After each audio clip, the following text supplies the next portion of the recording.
Tonight, the world grows quiet. The noise of the day fades, and the old stories begin to breathe again.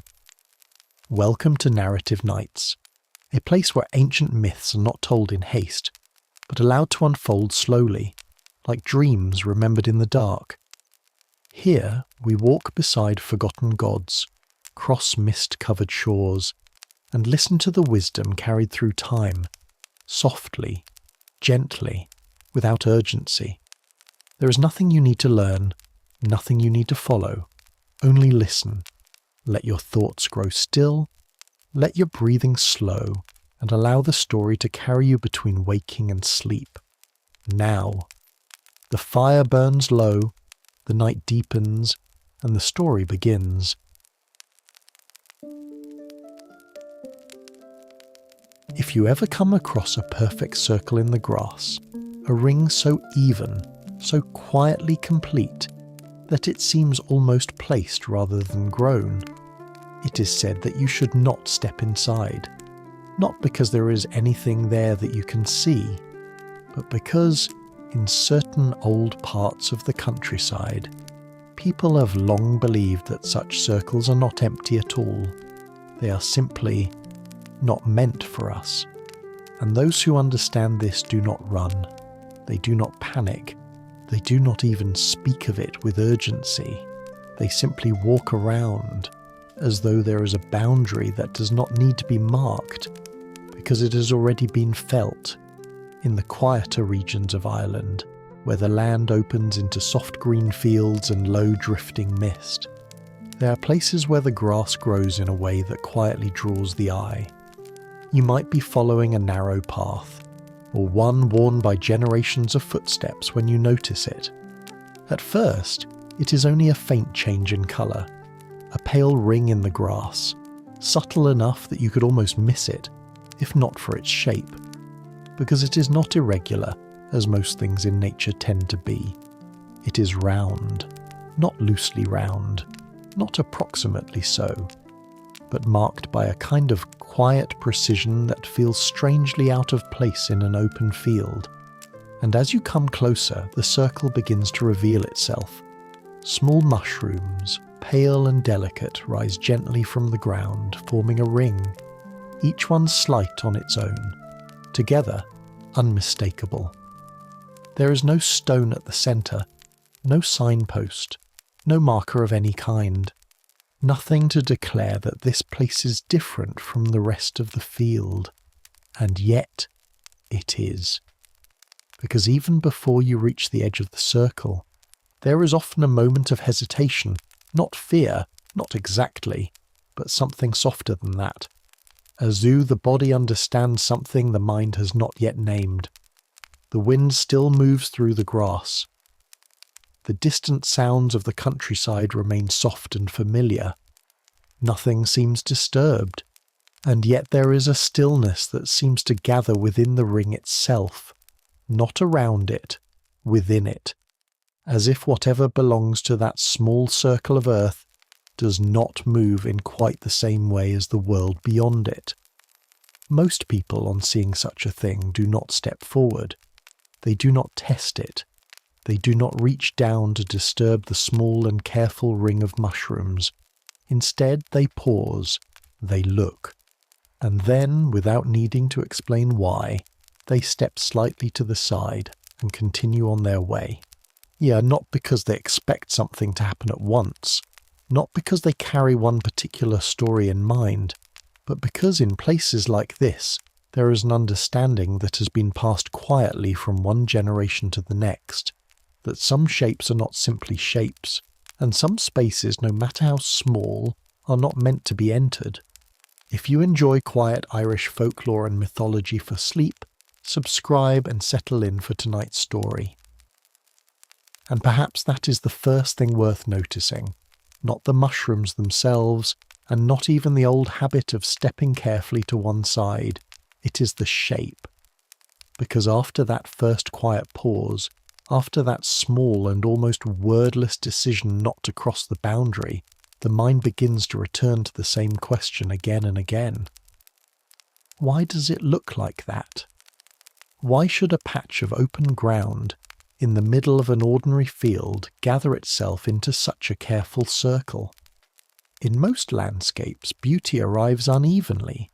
It spills, bends, and follows the slope of the earth, the pull of water, the reach of roots, the accidents of weather, and the long, patient irregularity of the natural world.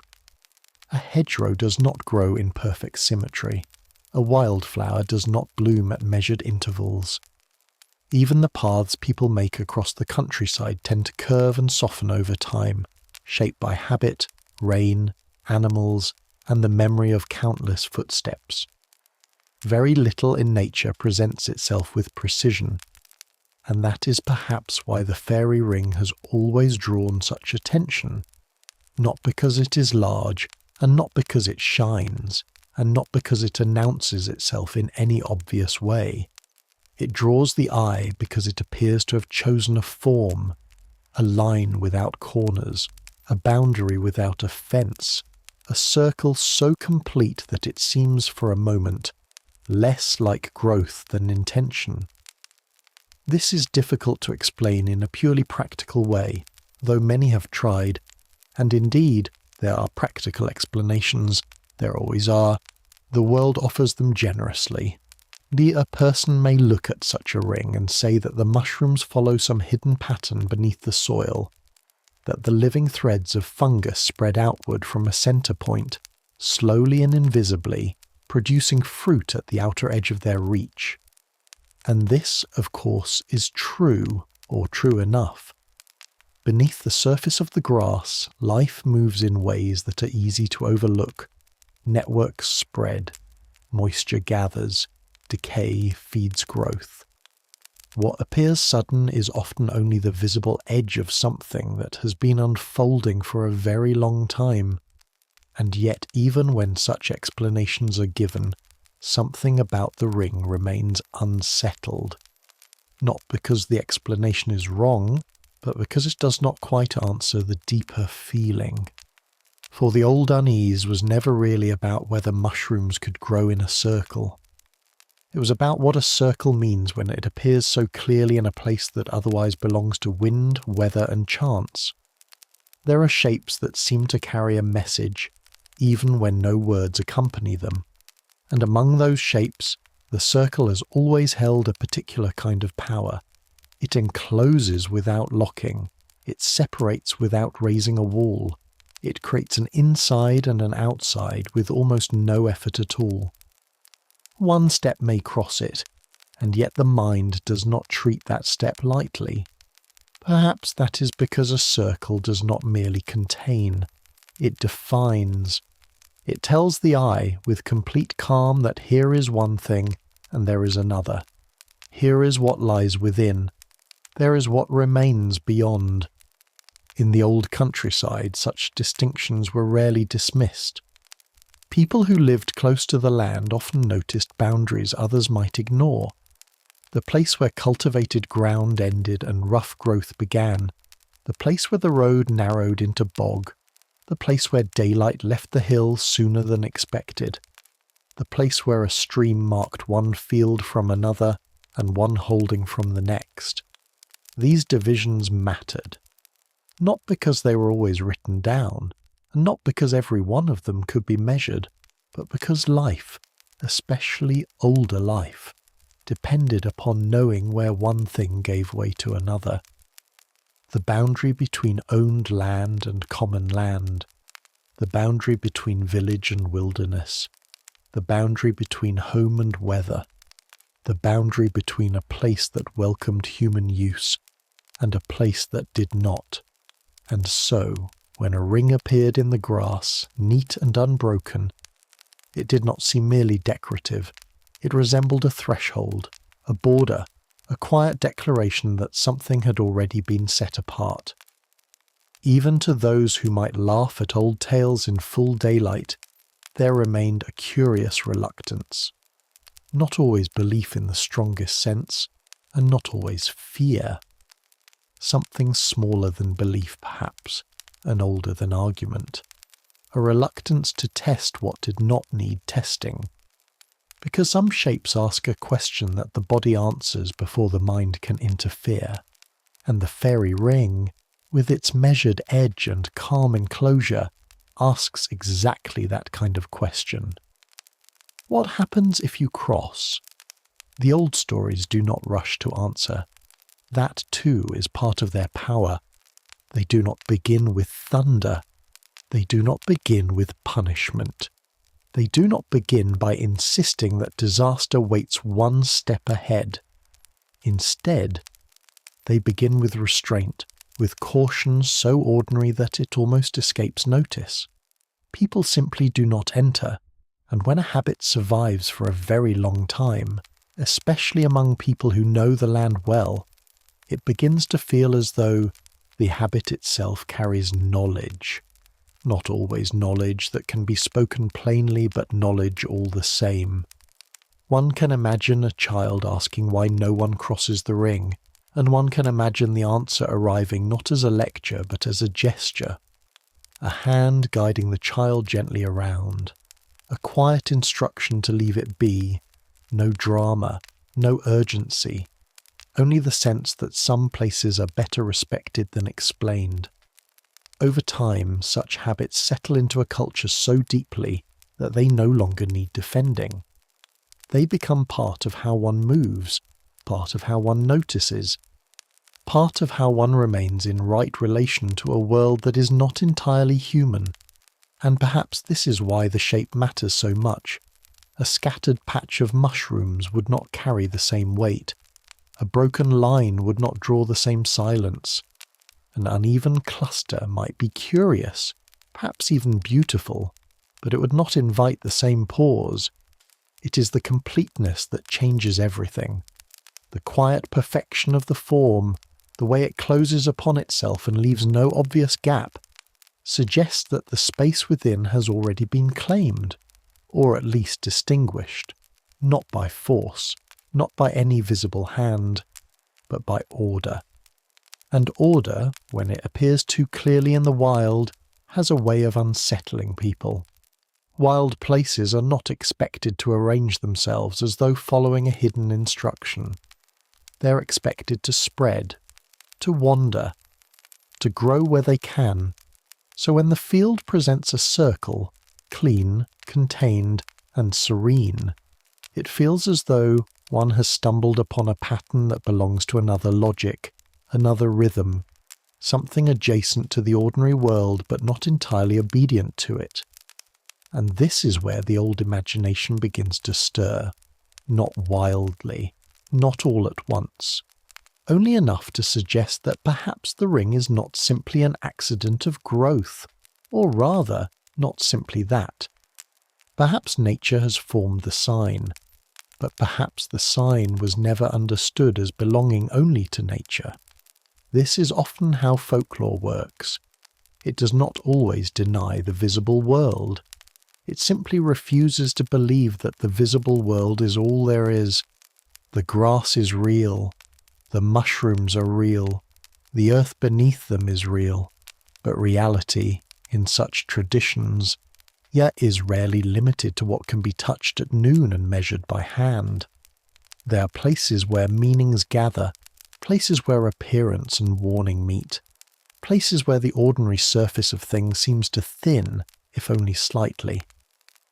And when such places take the form of a ring, old instincts tend to awaken, not because every person expects enchantment, and not because every traveller carries a tale of vanished neighbours or stolen years, but because even without a story, the circle itself suggests a boundary, and once that feeling has arrived, it is difficult to dismiss. One does not need to believe everything to feel that some crossings are unnecessary. One does not need to fear the field to leave one small part of it untouched. And so the ring remains what it has long been, a shape too perfect to feel entirely casual, and too quiet to seem threatening, and too complete to invite an easy step across. It rests in the grass with a stillness that is almost polite. It demands nothing. It says nothing. It merely holds its form. And perhaps that is why it is remembered, because unlike so many things that warn us loudly, the fairy ring does not raise its voice. It only draws a line so gently that people, for centuries, have understood that they are not meant to cross it. And once that understanding takes root, another question follows naturally. If the ring is a boundary, then whose boundary is it? And once that question begins to form, another follows close behind. If the ring is a boundary, and if people have long understood that it should not be crossed, then how was that understanding preserved?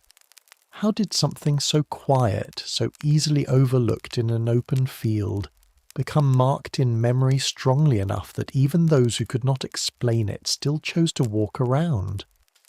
The answer, as with so many old beliefs, was not always found in formal teaching. It did not arrive as doctrine, and it was rarely offered as a complete and orderly explanation. Instead, it passed from one person to another in smaller ways. A warning spoken in passing, a hand held back at the edge of the grass, a glance that lasted just a little too long when a child wandered near a ring of mushrooms after rain. Such things did not need ceremony. They did not need to be made dramatic in order to remain effective. In fact, their quietness may have been part of what allowed them to last. In older rural life, many of the most important instructions were given plainly and without performance. Keep away from the deep part of the bog. Do not interfere with a nest you do not understand. Leave certain trees standing. Close the gate behind you. Some rules protected the body, and some protected the household, and some, though harder to define, seemed intended to protect the balance between human life and whatever else might be sharing the land. The warning against stepping into a fairy ring belonged to that last category. It did not always come with reasons. Often the warning itself was considered enough. And perhaps that is what gives such traditions their lingering force. A fully explained fear can be argued with. It can be tested, challenged, pulled apart, and measured against experience. But an inherited caution, especially one received in childhood, settles into the body differently. It does not present itself as a problem to be solved. It feels more like an orientation, a way of moving correctly through a world where not everything has been made for human entry. Long before many people heard any full story about fair folk, enchanted dancing, or lost time, they had already learned the simpler behaviour. Do not step inside the ring. Do not break it. Do not treat it carelessly. There is something striking about that order. The behaviour comes first. The explanation, if it comes at all, comes later. That may be why the warning feels older than the tale. Our stories can change in detail from one valley to another, from one generation to the next. One family may speak of the little people with caution, another with reverence, and another with a kind of reluctant humour. But the behaviour remains surprisingly stable. People avoid the ring. They leave it whole. They do not disturb the circle. The consistency of that response suggests that the warning did not survive because everyone agreed on what might happen. It survived because they agreed on what not to do. One can imagine how such lessons were passed along, not in grand scenes but in ordinary afternoons. A child walking beside a parent through damp grass. A grandparent pointing lightly with the chin rather than the hand. A sentence spoken as though it hardly mattered, and precisely for that reason remembered forever. Leave that alone. We do not step there. Best go around. The tone would have mattered as much as the words. No need to frighten. No need to invent spectacle. Simply the calm suggestion that the world contained a few places where restraint was wiser than curiosity. And when children grow up receiving that kind of guidance, the warning becomes woven into the landscape itself. The field is no longer just a field. It is a place with paths, edges, customs, and invisible distinctions. Certain stones are ordinary. Certain hills are not climbed after dark. Certain wells are approached with care. Certain circles in the grass are left untouched. In that kind of world, the visible and invisible are not sharply divided. They overlap. A person may go about the most practical tasks of daily life and still carry within them a quiet awareness that some places are not empty, merely because they appear so. What is especially telling is that the old warning was often negative rather than descriptive. It did not begin by telling you what the ring was. It told you what not to do. Do not enter. Do not cut through. Do not dig it up. Do not let livestock trample it if it can be helped. That form of warning suggests not only caution, but respect. It recognizes a boundary without claiming full knowledge of what lies beyond it. And there is a kind of humility in that. The humility of admitting that one does not need to understand a thing completely in order to leave it undisturbed. Modern habits of thought often prefer explanation first. We want categories, causes, mechanisms, and proofs. We are trained to feel that once a phenomenon has been named, it has been reduced to its proper size. But older folklore often moved in the other direction. It preserved action before interpretation. It treated the world not as a puzzle box waiting to be opened, but as a place of relationships that could be harmed through carelessness. In that sense, the warning around fairy rings was not merely superstition. It was part of a larger moral pattern. Know where you are, notice where you step, and do not assume that every visible space belongs to you. That may be why the warning endured even among those who no longer claim to believe it fully. Belief is not always the strongest force in tradition. Habit can be stronger. Courtesy can be stronger. Even a faint uncertainty can be stronger. A person might laugh at the notion of fairy rings over supper and still, while crossing a field alone at dusk, choose not to place a foot within that small and perfect circle. Not because they had suddenly become convinced of every old tale, but because certain inherited gestures resist being argued away. At the edge of the ring, reason may remain intact, and yet something quieter takes over. Better not. No harm in leaving it be. There is also the matter of tone. Old warnings of this kind rarely sought to overwhelm the listener. They were not built for spectacle. They were built to endure. And to endure, they had to live comfortably within ordinary life. A warning repeated too fiercely might eventually lose its force or invite rebellion. But a warning spoken with calm certainty becomes difficult to shake. It suggests that the matter is already settled. There is nothing to debate. This is simply how one behaves. In that sense, the old countryside did not surround fairy rings with alarm so much as with social stillness. People did not need to make a scene around them. They only needed to maintain the boundary, and boundaries, once maintained for long enough, begin to feel real whether or not they can be seen. That may be one of the deepest truths hidden inside these old warnings. A line does not need a fence in order to shape behavior. It only needs recognition. The fairy ring, after all, is fragile in material terms. A careless step could break the mushrooms. A wheel could flatten the grass. A plough could erase the visible sign. And yet for centuries many people acted as though the boundary were stronger than the ground itself. The ring might be delicate, but the custom surrounding it was not.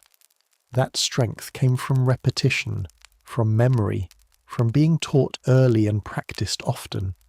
So the warning remained, not always elaborated, not always defended, but present. And because it remained, the ring itself acquired a kind of silence around it. Not emptiness, but silence. the silence of something acknowledged without being fully discussed, the silence of a door no one opens, the silence of a path always taken around rather than through. Such silence is not a lack of folklore. It is one of its most durable forms, and perhaps that is what makes these warnings so difficult to dismiss even now. They do not survive as arguments. They survive as habits of attention. They teach people how to notice a place, how to hesitate, how to leave a boundary intact even when no authority stands nearby to enforce it. The ring in the grass becomes more than a formation. It becomes a test of manners, of memory, and of the old instinct to step lightly where one is not invited. But warnings, especially old ones, do not arise without a reason, even when that reason is left unsaid. Somewhere behind the quiet instruction not to enter, behind the simple advice to go around, there waits another idea, one not always stated openly but always nearby. The ring is avoided not only because it marks a boundary, it is avoided because the boundary is believed to belong to someone. And once that thought settles in, the ring begins to look different again, not merely as a shape, and not merely as the subject of an old warning, but as something caught between two ways of being understood. On the one hand, there is the visible explanation, the mushrooms, the grass, the damp earth beneath them, the quiet work of living things spreading below the surface. On the other hand, there is the older feeling that such a place is never treated as ordinary for very long. And perhaps what makes fairy rings so enduring is that both of these understandings can exist at once, without fully cancelling each other.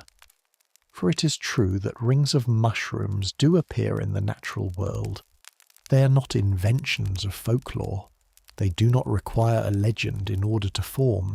Beneath the grass, the unseen threads of fungus move outward through the soil, feeding on what lies there, slowly expanding from a central point. What appears above ground when the season is right and the air holds enough moisture is only the brief visible edge of a much larger hidden process. The mushrooms rise where the underground growth is most active, tracing a widening circle year after year. In this sense, the ring is not mysterious at all. It is a pattern of life, patient and organic, shaped by forces that do not need enchantment in order to exist. And yet, to say this is not to say that the old stories were foolish. It is only to say that the land has always been able to produce signs that invite more than one kind of attention. A ring of mushrooms may be natural, but the experience of finding one, especially alone, yet especially in the quiet of open country, is not reduced entirely by knowing how it formed. Explanation does not always dissolve atmosphere. Sometimes it only changes where the atmosphere begins. One can understand the spreading life of fungi and still feel, at the edge of such a circle, that the place has been set apart in some subtler way. This may be because nature itself is often more unsettling than people like to admit. Not frightening in the crude sense, not hostile at every turn, but capable of producing forms so exact, so self-contained, that they seem to brush against the border of intention. We are accustomed to thinking of the natural world as irregular, and very often it is. But from time to time it arranges itself into patterns that feel almost deliberate. A frost pattern on glass, the perfect spiral within a shell, the sudden geometry of honeycomb, the widening rings left by rain in still water.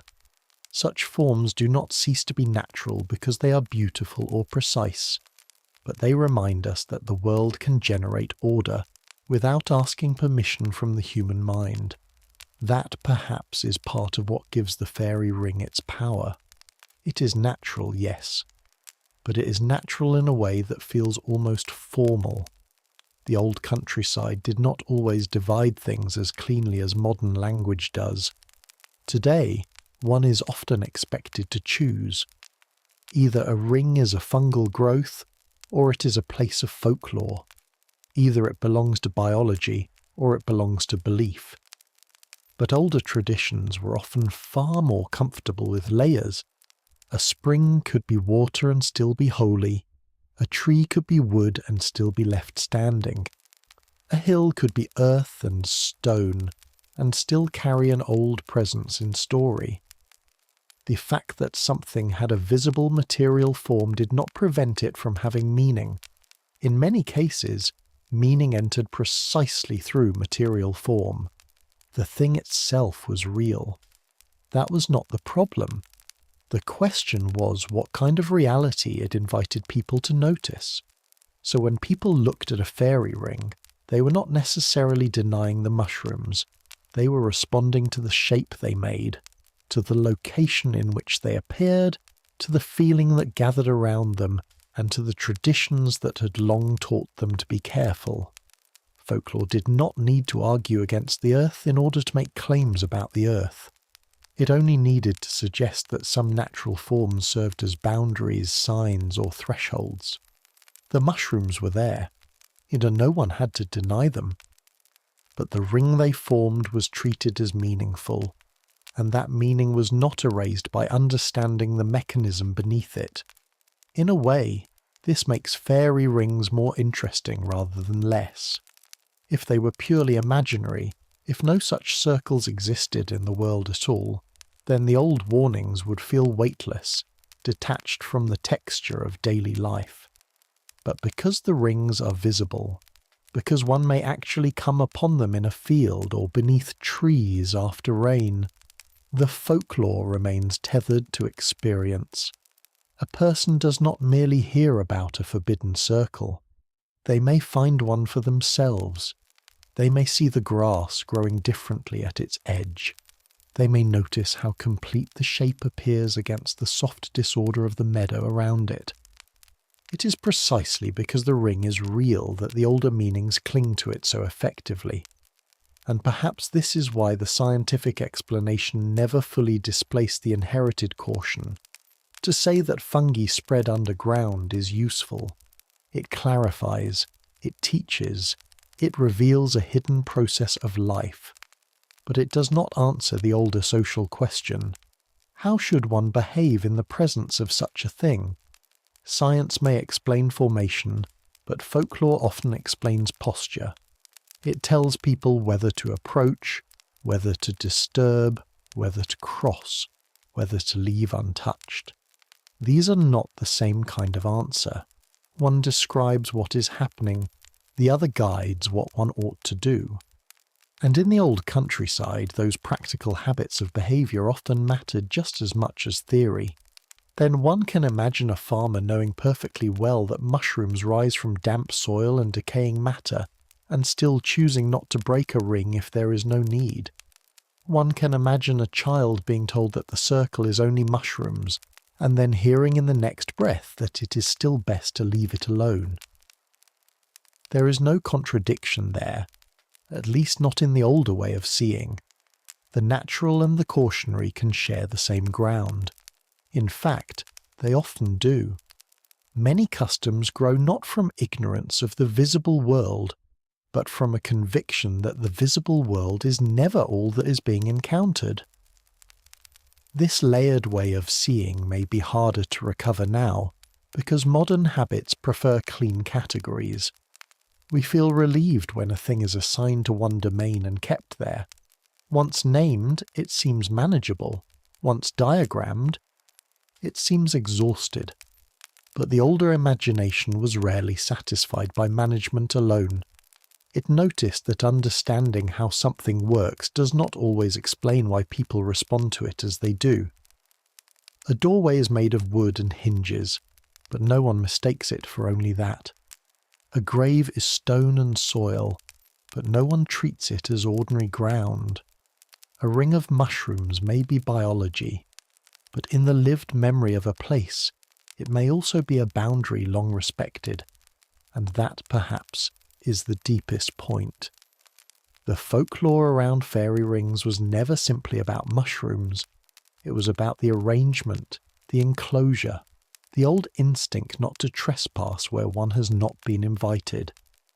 The fungi gave the sign its body, but tradition gave the sign its social force. One belonged to the hidden work of the earth, the other belonged to the hidden work of memory. But together they produce something stronger than either alone, a visible natural form surrounded by inherited behaviour. This is why people did not look at such circles and shrug them off as a curiosity. Even when the mushroom seemed delicate, even when the ring itself was small, it was treated as though it held a kind of claim. Not ownership in the legal sense, of course, but a different kind of claim. The sort that asks not for proof, but for deference. The sort that survives in custom because no one wishes to be the one who tests it needlessly. There is a quiet wisdom in that, whether one takes the folklore literally or not. To leave something undisturbed is sometimes the oldest form of intelligence, and so the natural explanation remains, calm and accurate in its own domain. The ring grows because life beneath the ground moves outward. The mushrooms appear because the season allows them. The circle widens because unseen threads continue their patient work. All of this is true, but it is not the whole of how the ring has been lived with. For generations, people looked at that same natural pattern and felt that it pointed beyond itself. Not away from nature, but deeper into it, toward the possibility that the land sometimes marks out spaces of its own and asks without words to be left intact. That is why the fairy ring belongs equally to field and story. It grows from the earth, and it grows from memory. It is shaped by moisture, darkness, decay, and time, but also by caution, repetition, and inherited respect. Remove either layer, and something essential is lost. Without the natural ring, the folklore has no ground beneath it. Without the folklore, the ring remains visible, but thinner somehow, deprived of the long human pause that once gathered around it. And perhaps that pause is the most important thing of all. The old people did not stand over such circles arguing about causes. They noticed them, recognized them, and adjusted their steps. The question was never whether mushrooms were real. Of course they were. The question was whether a place marked so clearly by the earth might also be marked, in another sense, by those who did not belong wholly to the human world. And once that possibility entered the imagination, the ring was never merely a growth in the grass again. It became a sign that something might live near us without living among us. A sign that the land held not only roots and rainwater, but older claims, like quieter inhabitants, presences not seen directly and yet rarely dismissed. And if the ring was not empty, then one thought follows naturally after another. If the boundary belonged to someone, then perhaps it belonged to the hidden ones long named in Irish story, the beings who moved close to human life and yet remained apart from it. And once that thought takes hold, the ring no longer feels like an isolated curiosity. It begins to seem connected to a much older and wider belief, one that runs quietly beneath the surface of Irish tradition, like water beneath a field. For if a boundary exists, then the mind naturally begins to wonder who stands on the other side of it. If a place is left untouched, then perhaps it is not left untouched merely out of caution, but because it is already understood to belong elsewhere. And in the old stories of Ireland, there were indeed beings to whom such places were often quietly given. They were known as the Ace She. Even now the name carries a particular weight, not because it is loud, and not because it has been made spectacular, but because it belongs to the older layer of belief that was never entirely comfortable being spoken of too casually. The Ace She were not quite what modern imagination often pictures when it hears the word fairy. They were not simply tiny winged creatures of garden stories, nor cheerful ornaments of a softened folklore. They belong to something older, more elusive, and more difficult to place. They were understood less as decorative figures than as a presence beside human life, ancient and refined, nearby and yet never fully accessible. This difference matters, for the fairy ring in the older tradition was not thought of as the playful mark of some charming hidden species. It was more often understood as a place associated with beings who carried their own order, their own dignity, and their own claims upon the land. The aes-she were not always described in detail, and perhaps that is part of what preserved their power. They did not need to be constantly depicted in order to be felt. They existed in the edge of things, in mounds, in hollow hills, in certain old places where the earth itself seemed to conceal more than it revealed. To speak of them was often to speak with a certain restraint, as one might use when referring to neighbours who value distance and do not welcome intrusion. In this way, the old stories kept them close without making them familiar. That, too, is important. Familiar things are easily reduced. They're named, explained, and eventually taken for granted. But the aes-she remained resistant to that kind of settling. They were part of the mental landscape of the countryside, but not in a way that made them comfortable or ordinary. One might live one's whole life hearing of them and still feel that one had not come any nearer to fully understanding what they were. They belong to the world of story, yes, but not only to story.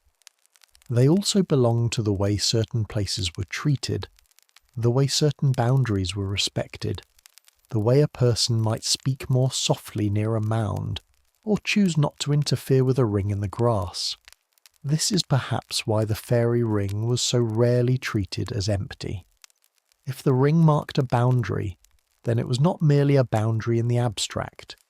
It was a boundary that implied presence, not a visible presence, not one that could be counted or summoned at will, but presence nonetheless. Something or someone was understood to have an interest there, and something or someone had a claim that did not need to be defended by signs, walls, or words.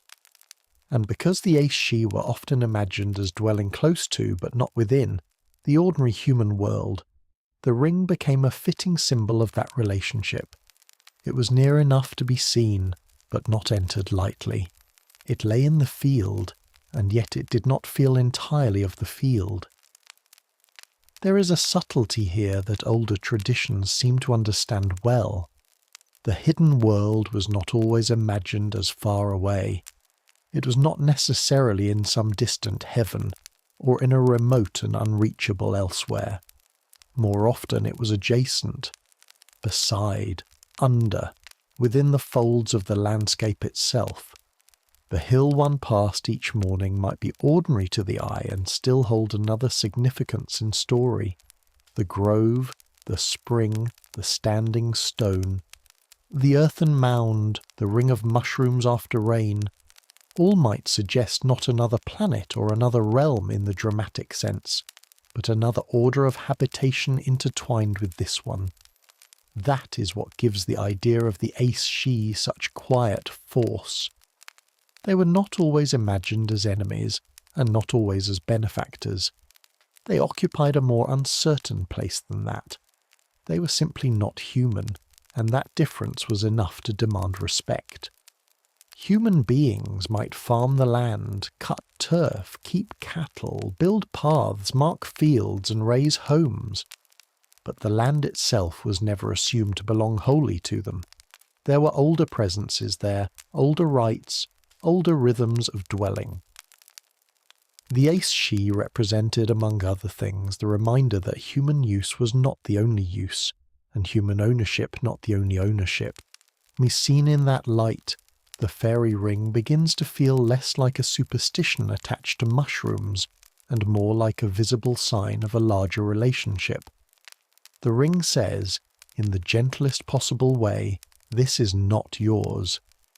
Not in a hostile voice, and not with any threat that must be spoken aloud, but with the calm assurance of something already set apart. The mushrooms lift themselves from the grass as though tracing the outline of a place that should remain undisturbed. And around that outline gathers the inherited sense that it may belong to the hidden ones, those who live near enough to touch the human world and yet remain beyond it. The old countryside was full of such nearness. That may be one reason the belief endured so well. The landscape itself lent support to it. Ireland, with its low mists, green fields, sudden hollows, thus ancient mounds and weather that could soften the horizon in moments, offered a world where the visible often seemed incomplete. Things emerged and withdrew. Distances changed with light. A field could appear open by noon and strangely enclosed by evening. Under such conditions, it did not require much imagination to feel that one shared the land with presences not always seen directly. The ace-she fit that atmosphere perfectly, close at hand, never obvious, always just beyond the full reach of certainty. And yet, for all this, the tradition did not encourage obsession. People did not spend their lives trying to force encounters, to prove the hidden world, or to trespass into it out of curiosity. Quite the opposite. The accepted wisdom was more restrained than that. One acknowledged the possibility, respected the places associated with it, and continued on. This may be the most revealing thing about the old attitude toward the ace-she. They were not treated as a puzzle to solve. They were treated as neighbours whose boundaries mattered. A person did not need to know everything about them. It was enough to know where not to step. There was great calm in that posture, and perhaps that calm is part of why the folklore remains so compelling. It is not frantic. It does not demand conversion. It merely suggests that the world contains other forms of presence, and that good sense consists in not assuming that every threshold is meant for us. The fairy ring, then, becomes an act of courtesy as much as fear. To avoid it is not simply to avoid harm. It is to recognize another claim upon the land, another order that one does not belong to and need not invade. That recognition runs very deep. Even those who no longer speak openly of the ace-she may still inherit the shape of the older respect. They may smile at the stories, call them old country talk, and still choose not to break a ring in the grass. Something in the custom survives belief's fading. Perhaps because the custom was never built only on belief. It was built on relation, on the sense that human life is not the sole measure of what matters in a place, on the sense that some forms in the landscape are not there merely to be explained, but to be answered with restraint. So the ring remains, and with it the quiet intuition that it is not unowned. The grass bends around it. The mushrooms trace its edge. Rain falls through it as through any other part of the field. And yet the place feels held apart all the same. One does not have to see the hidden owners to act as though they are there. Presence in folklore is often like that. It is registered not through sight, but through manners, through what people leave untouched, through where they lower their voices, through the paths they take around rather than through. And once the ace-she enter the story, the meaning of the ring deepens further, for the circle is not only a sign of hidden ownership, it is also the suggestion of a meeting point between worlds, a place where the ordinary edge of human life comes nearest to something older, quieter, and not quite our own. If the ring belongs to the hidden ones, then standing beside it means standing beside more than mushrooms in the grass. It means standing at the border of a place where the human world thins, if only slightly, and something else begins. And if that is so, then the ring is no longer only a sign of hidden ownership. It becomes something more delicate and perhaps more unsettling in its quietness. A threshold. Not a gate in any visible sense, and not a doorway built by hands, but a place where the ordinary world seems to pause at its own edge. If the ace she were understood to dwell near human life without fully belonging to it, then the fairy ring offered a shape through which that nearness could be imagined. A circle in the grass, complete and self-contained, suggested not merely that someone else had passed there, but that the ground itself had marked a division between one order of being and another. This is one of the oldest ideas hidden inside the tradition. The ring is not feared because it is ugly. It is not avoided because it looks damaged, poisoned, or broken. Quite the opposite. It is often avoided because it looks too composed, too calm, too entirely itself. It presents no violence. It asks for no attention. It simply rests in the field with an assurance that makes crossing it feel strangely improper, and that impropriety is not always easy to explain in material terms. A person may stand beside the ring and see nothing there but grass, mushrooms, damp soil, and soft country air. Yet the feeling remains that the space within and the space without are not quite the same. Perhaps this is because human beings have always been sensitive to boundaries, even when those boundaries cannot be touched. We live by them more than we often admit. There is the threshold of a home, which turns open ground into shelter. There is the edge of a graveyard, yes, which makes one kind of earth feel different from another. There is the line between path and bog, between village and wilderness, between cultivated field and rough, uncrossed land.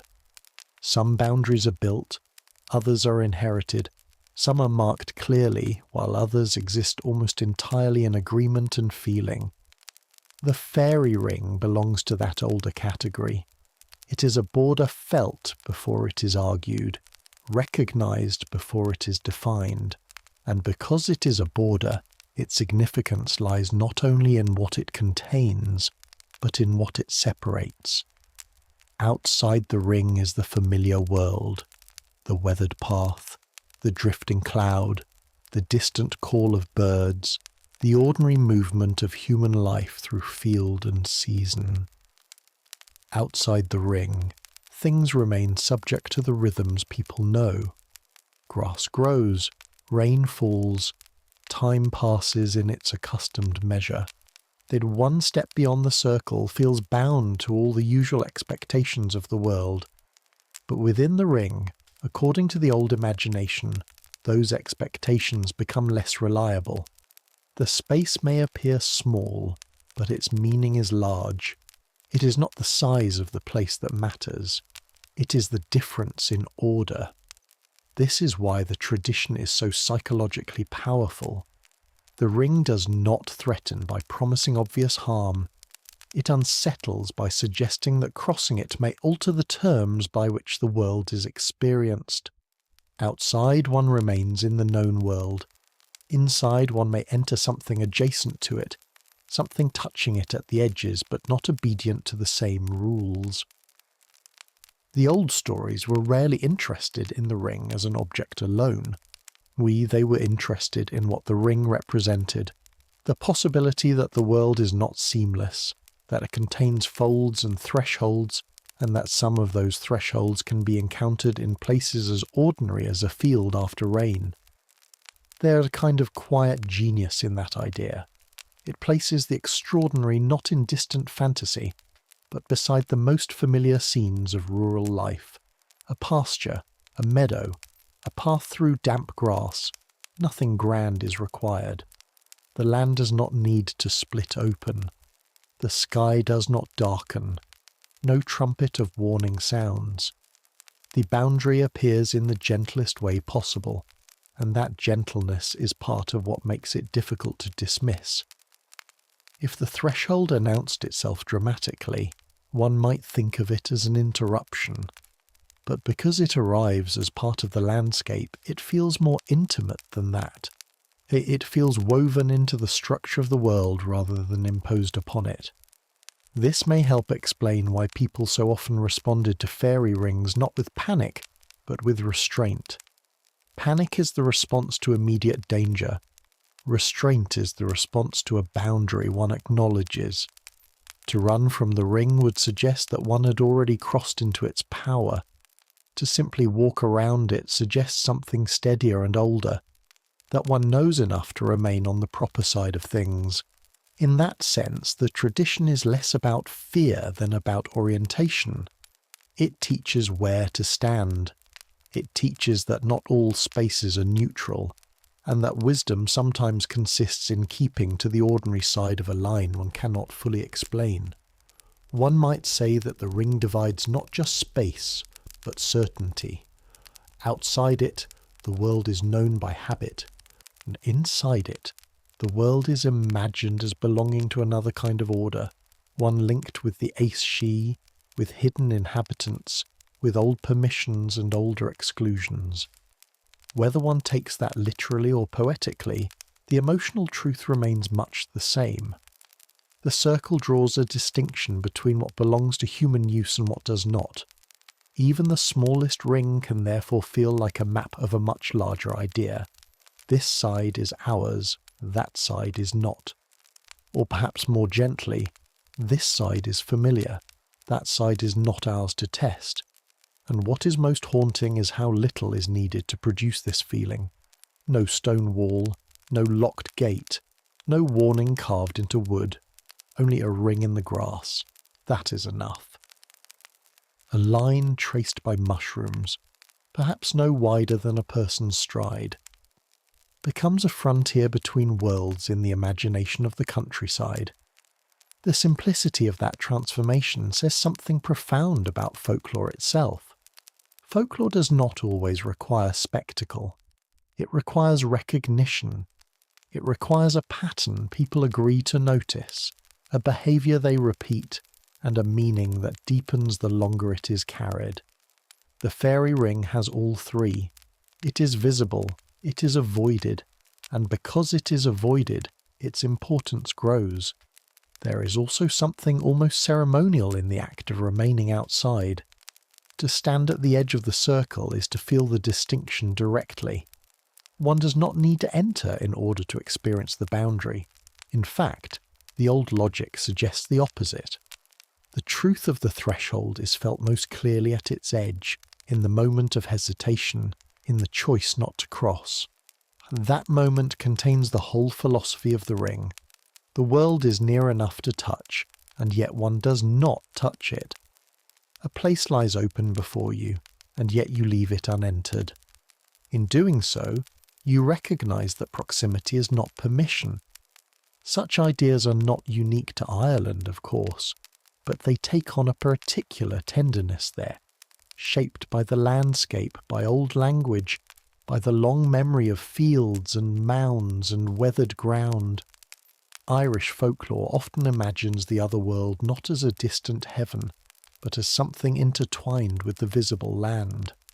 Hills may be hollow, mounds may conceal hidden dwellings.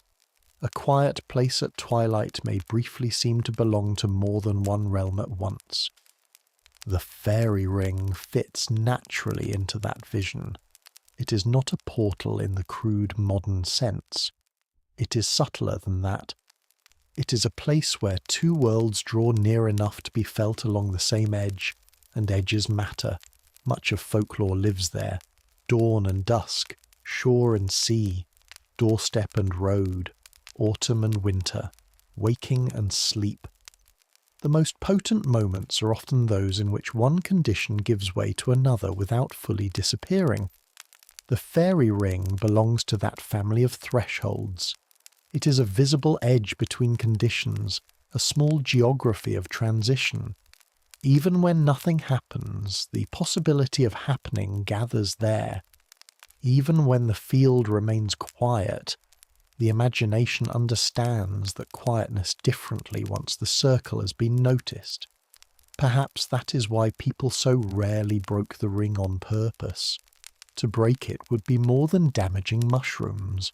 It would be an act against the boundary itself, like an assertion that no distinction exists and no other claim deserves respect. The old traditions resisted that kind of certainty.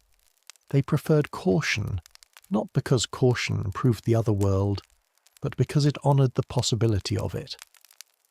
And in that possibility lay a whole way of seeing the land, not as empty matter waiting to be used, but as a world textured by visible life and invisible meaning. So the fairy ring came to stand for a simple but enduring contrast.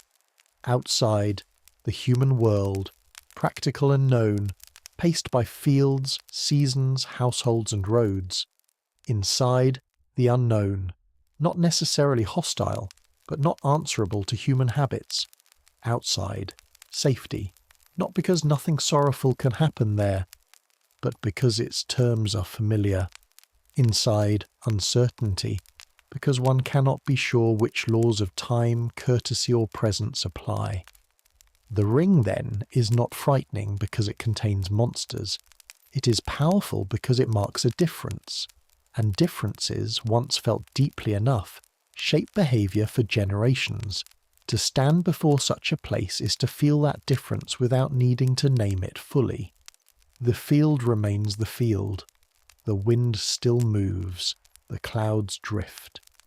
Yet something in the arrangement of that small circle suggests another rhythm waiting just beside the ordinary one. And when a person senses that, even dimly, they often do what countless others before them have done. They stop. They notice. And then, with quiet good sense, they remain outside. For at the edge of the ring, the world does not become louder, it becomes stiller, and in that stillness the boundary between worlds is not seen so much as felt. And perhaps that is the strangest part of all. Not that the ring marks a boundary, and not even that generations of people chose to remain outside it, but that the boundary itself does not feel sharp. It does not announce itself in the way a wall does, or a locked gate, or a river too deep to cross. It is subtler than that. So subtle, in fact, that a person standing near a fairy ring might struggle to say exactly what feels different. There is no obvious danger, no movement in the grass, no sudden shadow, no voice calling from within. And yet, those who pause at the edge often seem to sense that the air has changed in some quiet and nearly unprovable way. This is why the old stories so often linger, not on spectacle, but on atmosphere. The power of the ring is not always described through dramatic events. More often, it begins with a feeling difficult to name, a soft hesitation, a slight reluctance, a curious unwillingness to take the last step forward. The body slows before the mind has arranged its reasons. One does not panic. One simply becomes aware, all at once, that the ordinary ease of walking has given way to something more careful. It is as though the ground ahead has not become dangerous, but delicate. There is something deeply human in this kind of perception. Long before people explain the world to themselves in words, they feel it through shifts in texture, rhythm, and mood. A room can feel altered after an argument, even when no one is speaking. A house can feel empty in a different way after someone has left it forever. A church, even to one who is not religious, often carries a stillness distinct from the street outside. And none of these differences can be measured simply by sight, and yet most people know them when they enter. The edge of the fairy ring belongs to that same category of experience. It is not always visible as change. It is felt as a change in the quality of presence. One might imagine approaching the ring at evening, when the light has softened and the field has begun to lose its sharper details. The grass is still green, but dusk has started to gather in the low places. The wind, which a few moments earlier seemed to move freely across the open land, now feels less certain near the circle. Not gone, exactly. Only gentler, less inclined to pass straight through. The stems of grass beyond the ring continue their small, restless motion. but nearer the edge there is sometimes the impression, however slight. That movement has become more careful, as though the world itself has lowered its voice there. The sounds of the countryside may continue just as before. A distant bird, water somewhere far off, the soft, uneven conversation of leaves in a hedge, and yet those sounds can seem farther away when one stands at the edge of a ring, not because they have ceased, but because one's attention has shifted inward. The circle gathers awareness. It narrows it. The ear begins listening not to the whole field, but to the still centre before it. That change alone can make the place feel different. Silence, after all, is not always the absence of sound. Often it is the concentration of listening. This may be why so many descriptions of fairy places carry a sense of suspended motion. Not frozen, but slowed. Not unnatural in an obvious way, but somehow removed from the full flow of ordinary time and weather. The ring in the grass appears to hold itself together with unusual composure. The mushrooms stand in their pale formation, small and fragile when taken one by one, yet strangely authoritative in their completeness. The centre of the circle, empty of any visible occupant, can feel more finished than the field around it.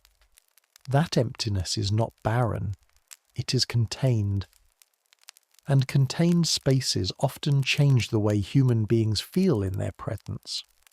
There is also the fact that circles affect perception in a very old and very immediate way. A circle encloses. It tells the eye where to stop and where to begin again. It creates a middle. It implies a difference between what lies within and what remains beyond. Even without folklore, a person is likely to feel this structure. But with folklore, the effect deepens. The eye does not merely see a shape, it sees a threshold, and the body, receiving that signal, becomes cautious. Not frightened in the crude sense, but attentive in the way one becomes attentive when entering a place that belongs to someone else. That may be the best word for the feeling at the edge: attentiveness. The ring does not command terror. It invites care. It asks, without speaking, that one notice where one stands. This is perhaps why older people often describe such places with restraint. To speak too loudly around them would feel out of keeping with the atmosphere they produced. The proper response was not excitement, but composure. Not display, but recognition. One did not need to fall to whispering out of fear. One simply found that the place seemed to prefer quiet, and so quiet came naturally.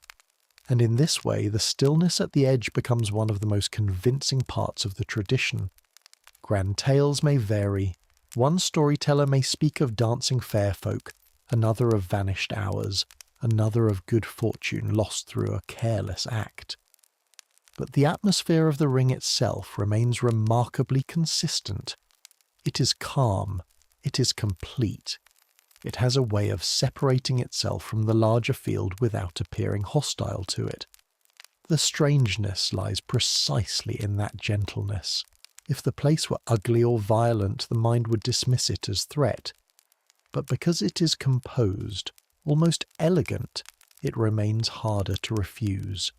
Its boundary is soft, and for that reason more persuasive. A person standing there may not say any of this aloud. In fact, most would say very little. The old response was not analysis. It was simply to pause, to look, to feel, however faintly, that the circle did not invite interruption. And this feeling may grow stronger the longer one remains near it. The grass within the ring begins to seem somehow more separate from the grass beyond it, though it is made of the same blades and fed by the same rain. The air within may seem cooler, not by any measurable degree but by suggestion. Even light can appear altered, as if the eye were reluctant to rest too long at the centre. Such impressions are delicate. They are the first things skepticism sweeps aside, and rightly so if one is asking for proof.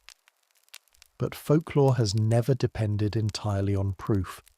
It survives in repeated human responses to places that feel set apart, and the stillness at the edge of a fairy ring is exactly the kind of response that can survive for centuries without needing to be demonstrated.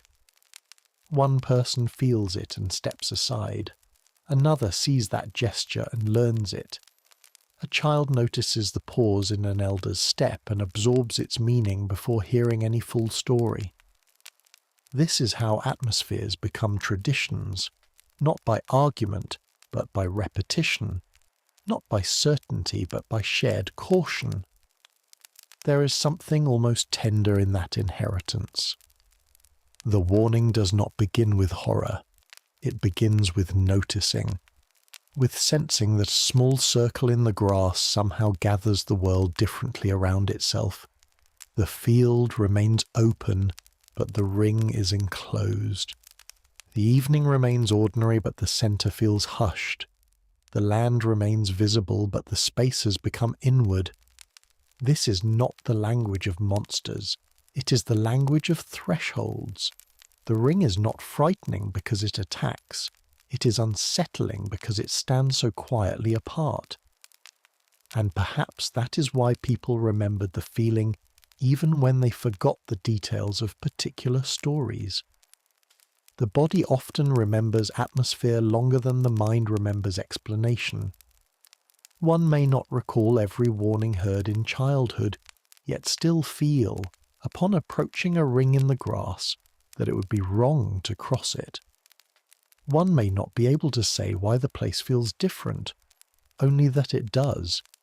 The wind seems slower there. The sounds seem farther off. The centre seems strangely complete.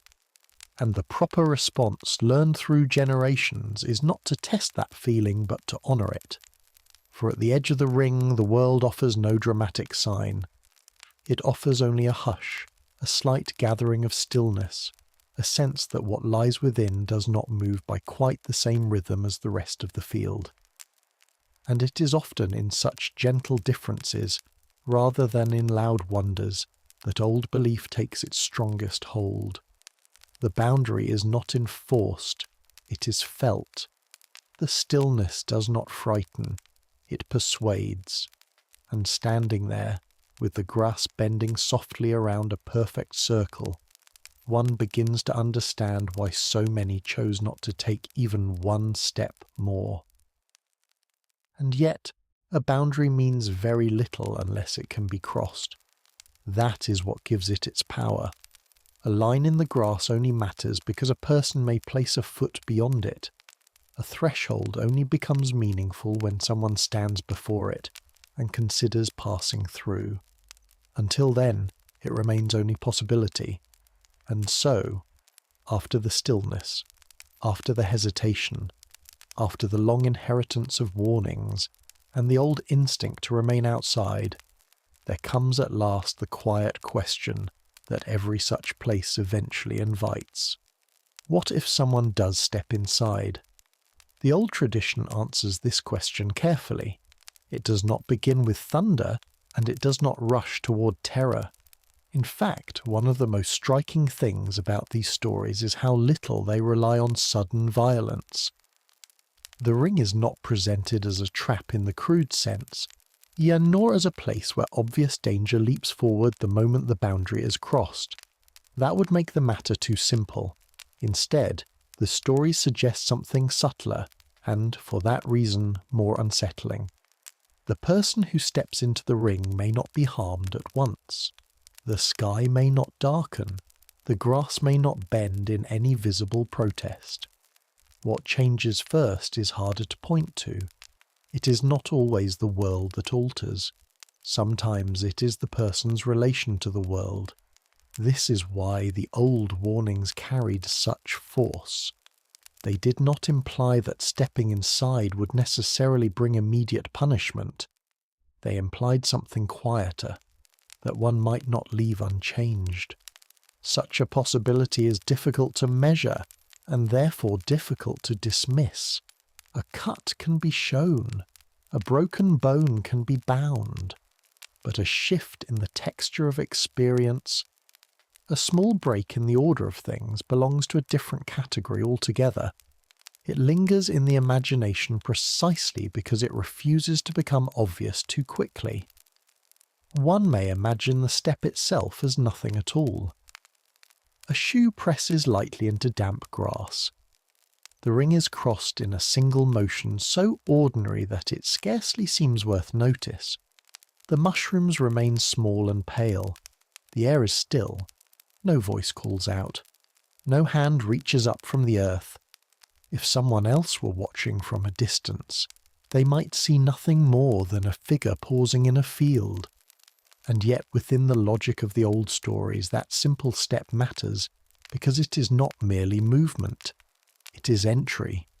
It is the crossing from one side of a boundary to another, from the acknowledged world into a space long treated as not entirely human.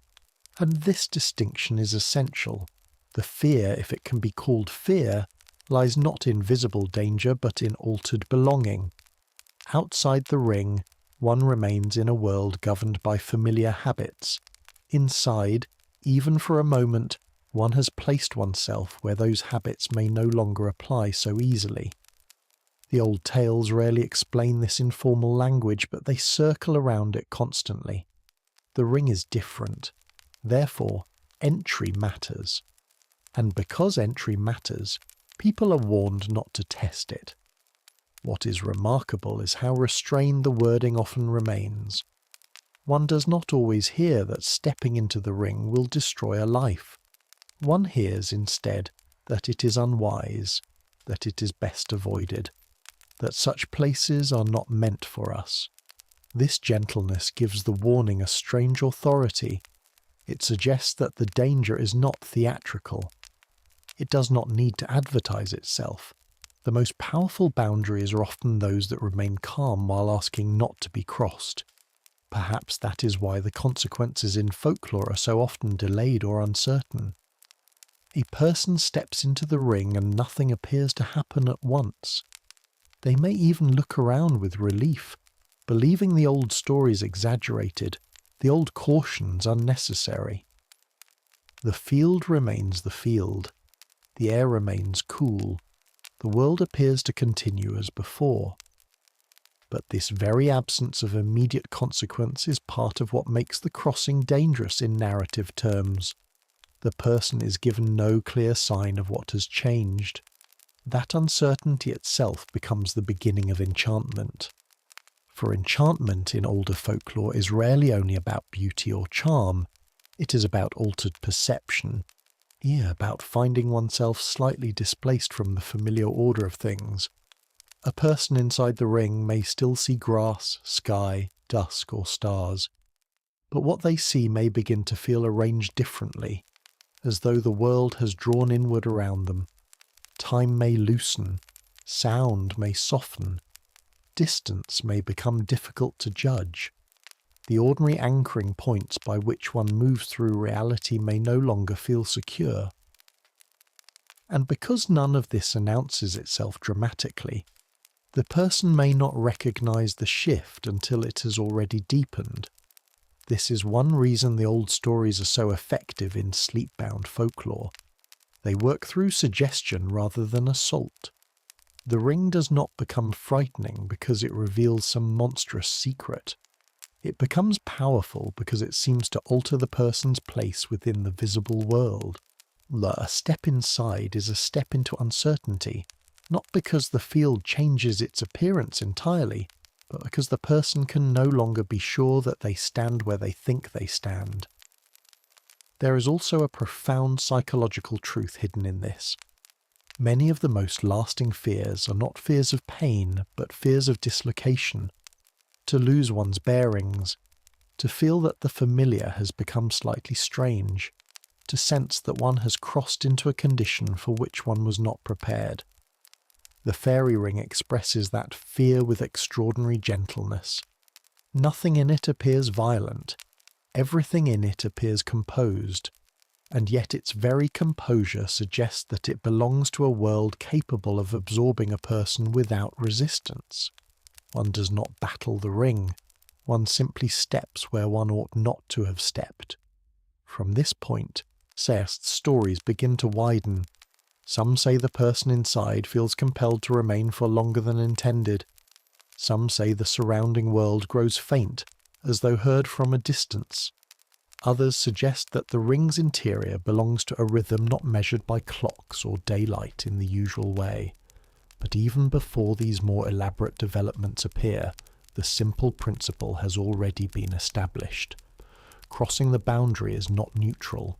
A person may enter easily enough, but they may not leave by the same understanding with which they arrived. That last idea is perhaps the most haunting of all. Not that one will never leave, though some later tales move in that direction, but that departure itself may be changed. The self that entered is not perfectly the self that returns. The old stories leave much room around this notion, and that openness gives it strength. Changed in what way? No single answer is required. Perhaps the person returns unsettled, unable to explain what they felt. Perhaps they carry a silence with them. Perhaps they lose interest in ordinary talk for a time. Perhaps they find that certain sounds, certain places, or certain hours of evening now affect them differently. Folklore does not always insist on detail. It often relies on a single deeper claim. The boundary was real, and crossing it mattered.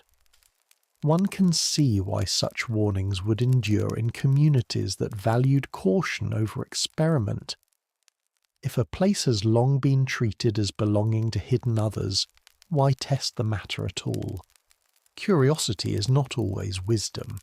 There are places where knowledge is gained too dearly, and there are also places where nothing may happen in a dramatic sense. And yet the old manners still advise restraint simply because the crossing itself feels like an act of disrespect. Even without a supernatural consequence, the gesture remains improper. One has stepped into what was not meant to be entered. This is where folklore and ethics meet. The ring is not only dangerous in the narrative imagination, it is also discourteous to trespass. To step inside is to behave as though no boundary exists unless one can see a guard enforcing it. The old stories resist that attitude. They suggest that the world contains claims subtler than ownership papers and stronger than visible fences. To ignore those claims is not merely reckless, it is ungenerous. It is to move through the land as though everything were available for human use. The ring quietly denies that assumption, and so the warnings remain measured because the old understanding is measured. The person who steps inside has not committed a crime in the modern sense. They have done something smaller and stranger. They have crossed into a place where their right to stand is uncertain. That uncertainty is enough to change the meaning of the step. It is enough to trouble the stories for centuries. By now the pattern should feel familiar. The ring does not shout. The boundary does not flash. The consequence does not arrive with immediate certainty.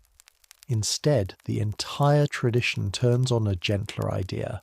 Some crossings alter us before we understand how. Some places do not reject us violently. They receive us too quietly. And what is received too quietly can be harder to escape than what confronts us openly. And so when the old people said not to step inside, they were not always imagining instant catastrophe.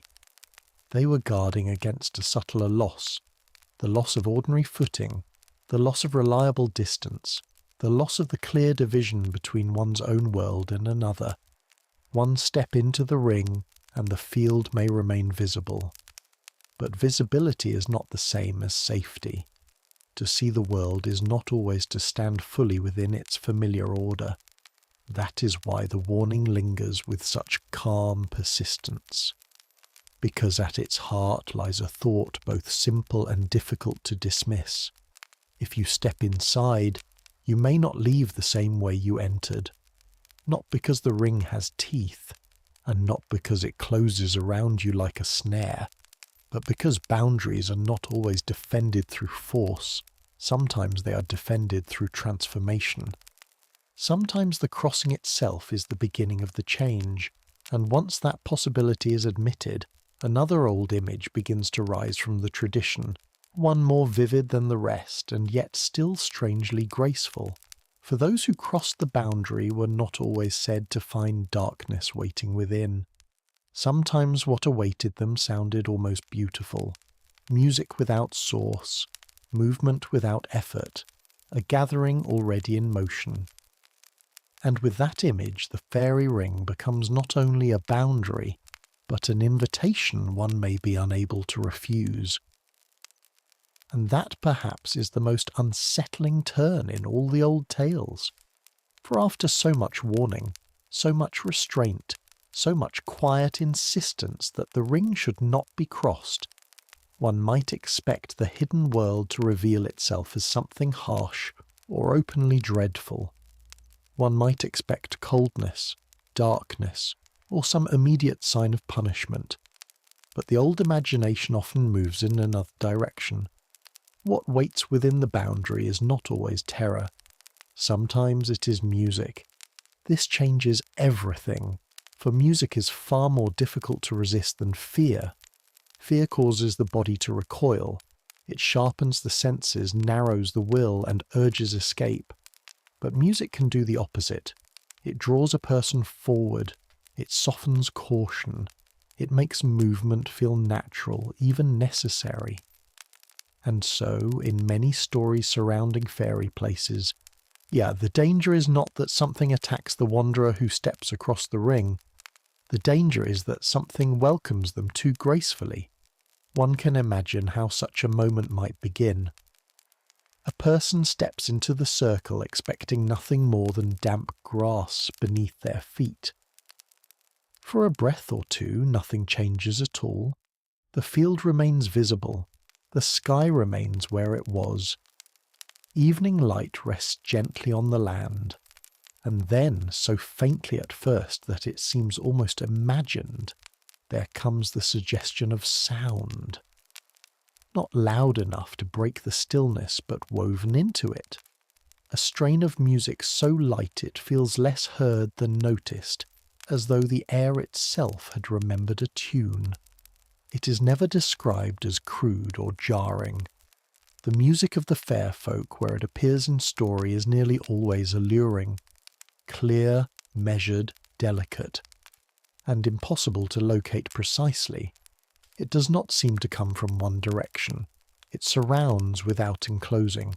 It enters the mind by degrees.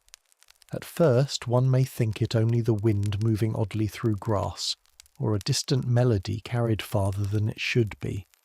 But the longer one remains, the less easy it becomes to dismiss. The rhythm gathers. The pattern becomes unmistakable. Something is playing, though no musician can be seen. And with the music comes movement. Not forced movement, not at first. Only the gentle suggestion that standing still has become harder than it was a moment ago. The body, already altered by the crossing, begins to answer the rhythm before it has fully decided to do so. A foot shifts. The shoulders loosen. The stillness that once held the ring now seems to have changed its nature. It is no longer empty stillness, but contained motion, motion waiting to be joined. The circle is no longer merely a boundary. It has become a dance already underway. This is why the old stories are so memorable. They understand that enchantment need not arrive in monstrous form. It may arrive as invitation. The fair folk do not always seize, they entice. Their power lies not in obvious force, but in making refusal feel strangely unnatural. Once the music has entered the air, once the rhythm has settled into the body, resistance begins to feel awkward, almost rude. To remain stiff while everything around one moves with such effortless grace seems, in the logic of enchantment, impossible for long, and so the dancer joins. that word is important, joins. In many tales, the person drawn into the fairy ring does not seem to hurl themselves blindly into chaos. They enter a pattern already formed. Others are there, whether seen clearly or only sensed in motion, a circling company, pale forms, light feet upon the grass, hands extended perhaps, or faces only half perceived, beautiful in the way things often become beautiful when they're not fully visible. Nothing in the moment appears broken or ugly. On the contrary, it may feel more harmonious than the ordinary life. That is precisely what makes it dangerous. For there is a kind of peril found only in perfect grace. Human beings are accustomed to effort. We know the weight of our own bodies, the awkwardness of movement, the way breath catches, the way time divides every action into before and after. But the dance of the fair folk in old imagining seems to take place outside such burdens. It circles without tiring, it proceeds without stumbling, it gives the impression not of exertion, but of continuity. To be drawn into such motion is to be drawn, however briefly, into another rhythm of existence, one smoother and more complete than the ordinary world. And once one has felt that rhythm, the will to return immediately to common time begins to weaken. This is the heart of the danger. Not that the dance is ugly, not that it wounds in a visible way, but that it may feel too beautiful to leave. A person caught in such a dance does not always realize how long they have been moving. The music continues. The circle turns. The feet answer one step after another with unnatural ease. Laughter may be heard, though whether from companions or from the air itself is never entirely certain. Faces blur into motion. Motion blurs into pleasure. And because the ring has already loosened the ordinary sense of boundary, the dancer may no longer distinguish clearly between choice and compulsion. Are they dancing because they wish to, or because the dance itself has made wishing irrelevant? The stories rarely separate these things cleanly. That uncertainty gives the image its lasting power. A prison made of pain is simple enough to understand. A prison made of delight is far more subtle. The fairy dance belongs to that subtler kind. It does not chain the body. It captures the desire to stop. Once within the circle, the movement does not necessarily feel imposed from outside. It feels like the most natural thing in the world. The body wants to continue because continuing has become easier than breaking away. The person is not merely held by others. They're held by the rhythm itself. And rhythm can be stronger than reason. Anyone who has ever been carried by music understands something of this, though the old stories take it much further. A repeated pattern enters the mind and begins to govern expectation. One step calls for the next, one turn asks another. The body yields because yielding feels more harmonious than resistance. In daily life, this is harmless enough. In folklore, placed within the boundary of a fairy ring, the same principle becomes uncanny. The music is no longer entertainment. It is atmosphere, command, and enchantment woven into one. It does not shout its authority. It makes authority unnecessary. Perhaps that is why the dance is so often remembered more vividly than other consequences. It gives form to a fear deeper than injury. The fear of losing the right to one's own pace. Outside the ring, a person walks, stops, turns and rests according to their own needs. Inside, movement belongs to another order. One does not set the tempo, one is taken into it. That surrender may feel glorious in the moment.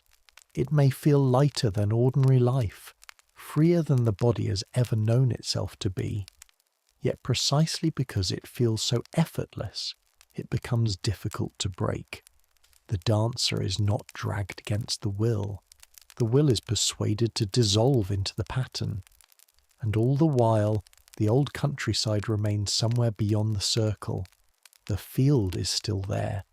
The path is still there. The hedges, the low sky, the damp smell of grass after rain all remain where they were, but they begin to recede in importance. The world outside the dance grows dim, not because it has vanished, but because the centre of experience has shifted. The ring now contains everything that matters. The music is near, the motion is near. The company, however half seen, is near. Ordinary life grows distant in proportion. There is something almost sorrowful in that image. Not horror exactly, but sorrow. For the dancer has not been violently torn away from the world. They have been lured from it by something lovelier than they expected to find. The old tales seem to understand that seduction can be gentler and more devastating than force. A person may struggle against terror with all their strength, but how does one struggle against beauty when beauty has already remade the terms of desire? This is why the warning not to enter the ring was never only about danger in the blunt sense. It was about not exposing oneself to an order of enchantment more graceful than one's own defences. The fair folk do not always punish first. Sometimes they charm. Sometimes they surround a person with such elegance that refusal appears coarse and withdrawal almost impossible. In that moment, the ring's true power becomes clear. It is not merely a place one should not cross. It is a place where one may cease to belong entirely to oneself. And once the dance has gone on long enough, another question begins to press at the edges of the tale. How long has it lasted? A few moments? A single night?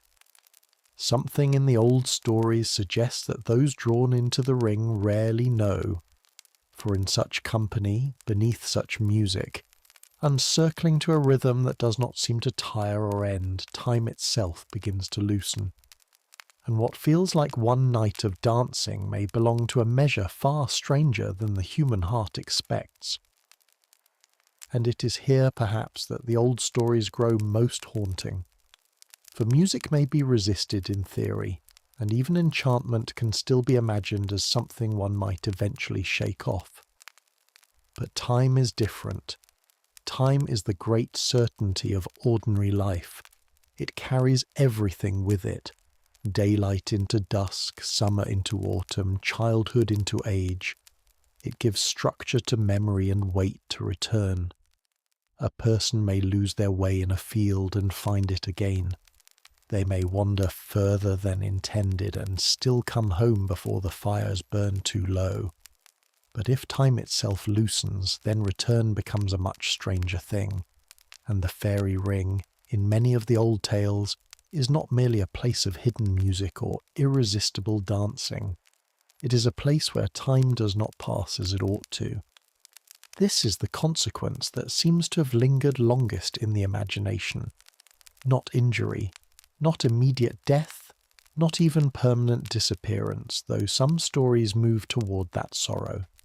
Instead, the deepest fear is often that a person steps into the ring for what feels like a single evening, perhaps no more than an hour, perhaps no more than the span of a few songs, and emerges to find that the world beyond it has gone on without them for far longer than anyone should be able to bear.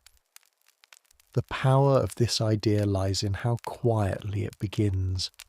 One can imagine the dancer still moving with the fair company, still hearing the music that seems never to falter, still turning beneath a sky that appears not to change. Nothing in the moment would necessarily suggest catastrophe, if anything the opposite. The night seems suspended at its most beautiful point. Twilight lingers too softly to end. The air remains mild. The stars, if visible at all, do not wheel in the usual way. Time does not announce that it has become unreliable. It simply ceases to behave according to human expectation. And this is what makes the tale so disturbing. Human beings are deeply dependent on sequence. We live by before and after. by the assumption that the world continues at a pace we can recognize. We leave home believing it will remain more or less where we left it. We part from people trusting that they will age by the same measure that ages us. We build our lives upon return, but the fairy ring threatens that trust at its root. It suggests that one may depart only briefly and yet come back to a world no longer aligned with one's own experience. There is an almost unbearable sadness in that. To lose time is one thing. Everyone does that in small ways. A day slips by, a season vanishes before it has been properly felt. Years gather quietly behind us. But to lose time unevenly, to have it taken in a way that separates one from the shared rhythm of others, is a different kind of sorrow altogether. It means that while one was dancing, or standing still, or listening to impossible music in a ring of grass, the ordinary world was continuing without pause. Fires burned low and were lit again. Crops ripened and were cut. Children grew taller, faces lined, houses weathered. Graves received the names of those who'd once waited at the door. This is the true cruelty hidden inside the beauty of the old tales. The fairy ring does not always destroy the body. It disrupts belonging. And it places a person outside the common measure of life and then, if it releases them at all, returns them to a world from which they have become estranged by time itself. One can imagine such a return in many forms. A person stumbles from the ring at dawn, believing they've been away no longer than a summer night. The air feels cold now. The field is the same field, yet not exactly. The path seems narrower. The hedge has thickened. The gate that once stood at the edge of the lane has sagged or vanished or been replaced by another. None of these changes would be dramatic in isolation, but taken together they would produce a feeling almost worse than fear, the quiet certainty that the world has moved on without asking one's permission. And then comes the road home, or what ought to be the road home. The house may still stand, though altered. The roof repaired, or fallen in, or changed beyond recognition. The tree in the yard grown broader. The stone at the doorstep worn differently. Or perhaps there is no house at all, only a field where it once stood, or another dwelling raised in its place by hands not known to the returning one. It is here, in such details, that the folklore becomes especially powerful. It does not need to speak in abstractions. A life is made of ordinary continuities. To find those continuities broken is to feel the loss in the deepest possible way. And if the house remains, then perhaps the people do not. That thought runs quietly beneath many such stories. A mother gone, a father long buried, a brother now an old man if alive at all, a child, once left sleeping by the hearth, now older than the one who returns. No, there is almost no sorrow more profound than this reversal. The person taken by fairy time has not aged by the same measure. They return carrying their own yesterday into a world that has already reached tomorrow and far beyond it. Everything familiar is present and absent at once. Perhaps that is why time distortion became the great central warning of the fairy ring tradition. It captures something larger than mere supernatural curiosity. It expresses a fear humans have long felt in many forms. The fear that life is fragile not only because it ends, but because it cannot be held in step. The ring becomes a symbol of disordered time, of being cut loose from the ordinary human procession of days and years. To step inside is therefore not simply to cross a physical boundary, but to risk crossing out of shared time itself. And shared time is one of the deepest bonds any community possesses. People may disagree on many things, but they age together. They remember the same winter, the same harvest, the same funeral bell, the same flood, the same weddings, the same bad summer when the rain would not stop. These things bind them. To lose one's place in that sequence is to become, in a sense, a stranger even among one's own people. The one who returns from the ring has not only lost years, they have lost the years in common. This is why the stories do not always need to describe terror within the ring itself. The true terror is deferred. It arrives only when the dancer returns, when the music has faded, when the grass lies quiet again under ordinary weather, and the person sees at last what has been taken.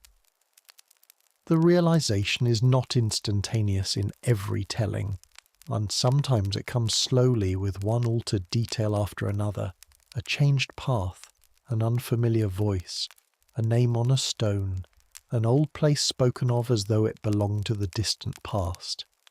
The full knowledge gathers piece by piece, and with each piece the sorrow deepens. There is, too, something profound in the fairness of the ring's beauty compared with the harshness of its result. The enchantment offers no warning proportionate to the loss. A night of dancing does not feel equal to years stolen away. That imbalance is precisely what makes the tale endure. It reminds the listener that not all losses announce themselves truthfully.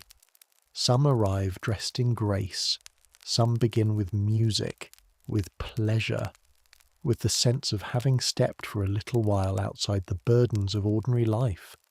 Only later does the cost become visible. And perhaps that is why these stories remain so suited to evening telling. They are not merely about fairies, or rings of mushrooms, or vanished country wanderers. They are about the frailty of human belonging within time. They ask what it would mean to return home and discover that home had continued without you, that the thread binding you to others had been stretched beyond repair, that the very hours you thought you possessed had already been spent elsewhere. In that sense, the fairy ring is not only an old rural warning, it is a meditation on loss itself, on the impossibility of recovering what time has quietly carried away. Yet even here, the tone of the old countryside remains restrained. People did not always tell these stories with melodrama. They told them almost softly, as though soft speech better suited the subject. That is perhaps because the sadness is already great enough. No one needs to exaggerate the grief of a person who returns from one evening's enchantment to find that years have passed. The image speaks for itself. A lane no longer familiar, a house no longer waiting, a name no longer answered by the living voice that once turned at its sound. And this, more than anything, explains the old caution. To walk around the ring is not cowardice. It is fidelity to the ordinary world, to shared time, to the imperfect but precious life that unfolds in step with others. The circle offers another rhythm, smoother perhaps, more graceful, more alluring. But it is not ours, and those who enter it may discover too late that beauty can remove a person from life just as surely as violence can, only more gently and with less chance of return. And so the warning endured, carried through generations, not because every listener expected to be stolen by dancing fair folk, but because the image had lodged itself too deeply to dismiss. One night that lasts too long. One step into a boundary and years gone missing. One return made unbearable by the simple fact that the world, faithful to its own course, did not wait. And once such tales are told often enough, another shadow begins to gather behind them. For if some returned too late, then it follows that others may not have returned at all.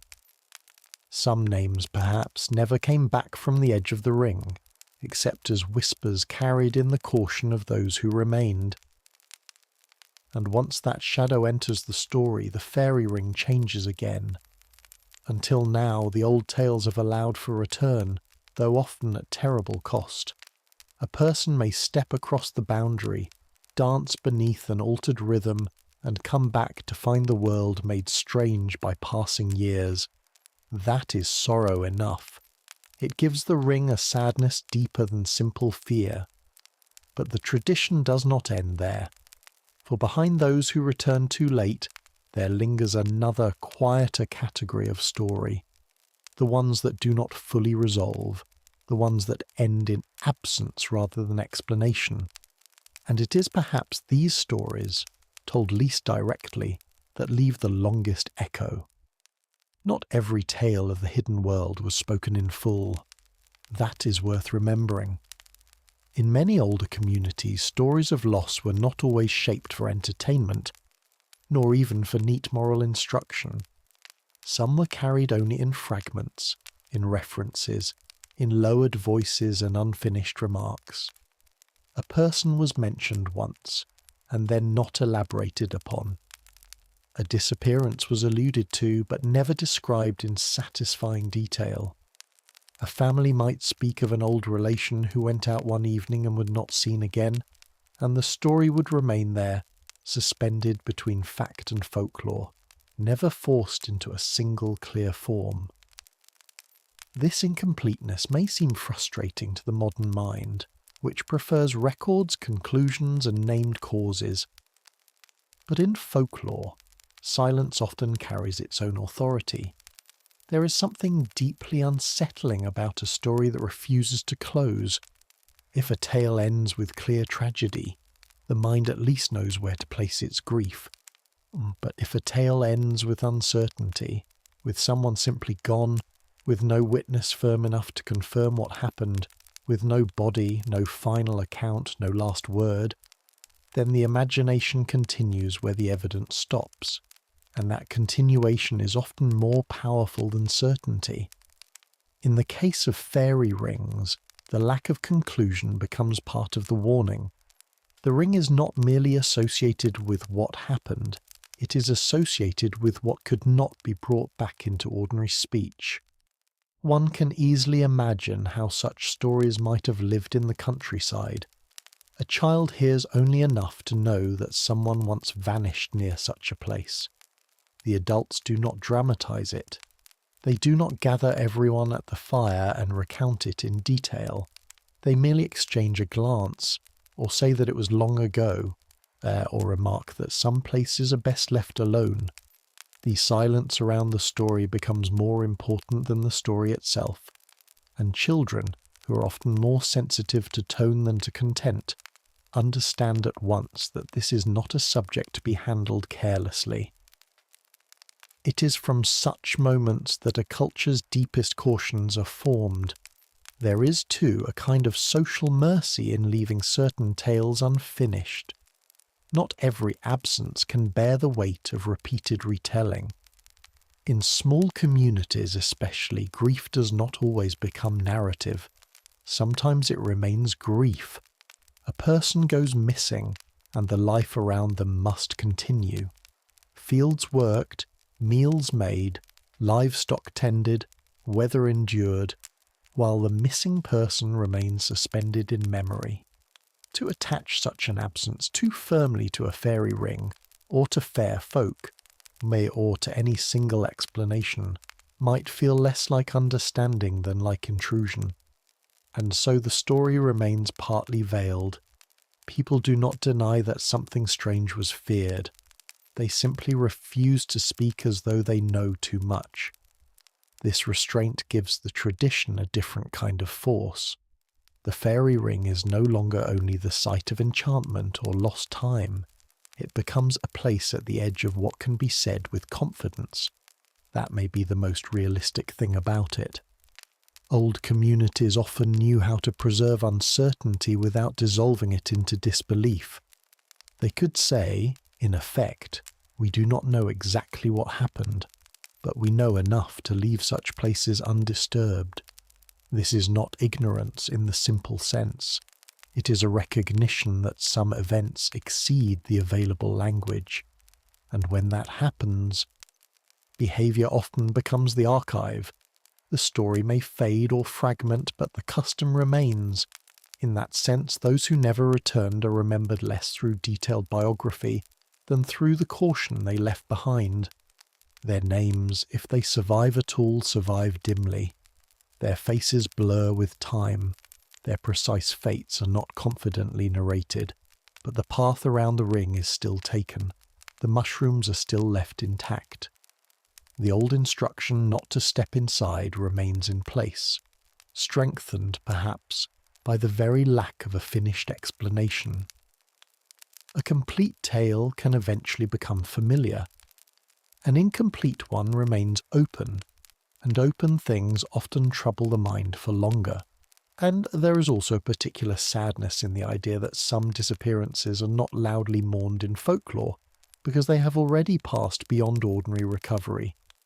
If a person is thought lost to weather, bog, or sea, then the world offers at least a visible landscape of loss. But if a person is thought lost to the hidden world, then the absence becomes stranger. One cannot search for it in the usual way. One cannot say where the missing have gone. They are neither properly dead nor properly present. They exist in a difficult space between memory and myth. That half-status may be one reason such stories were handled with such care.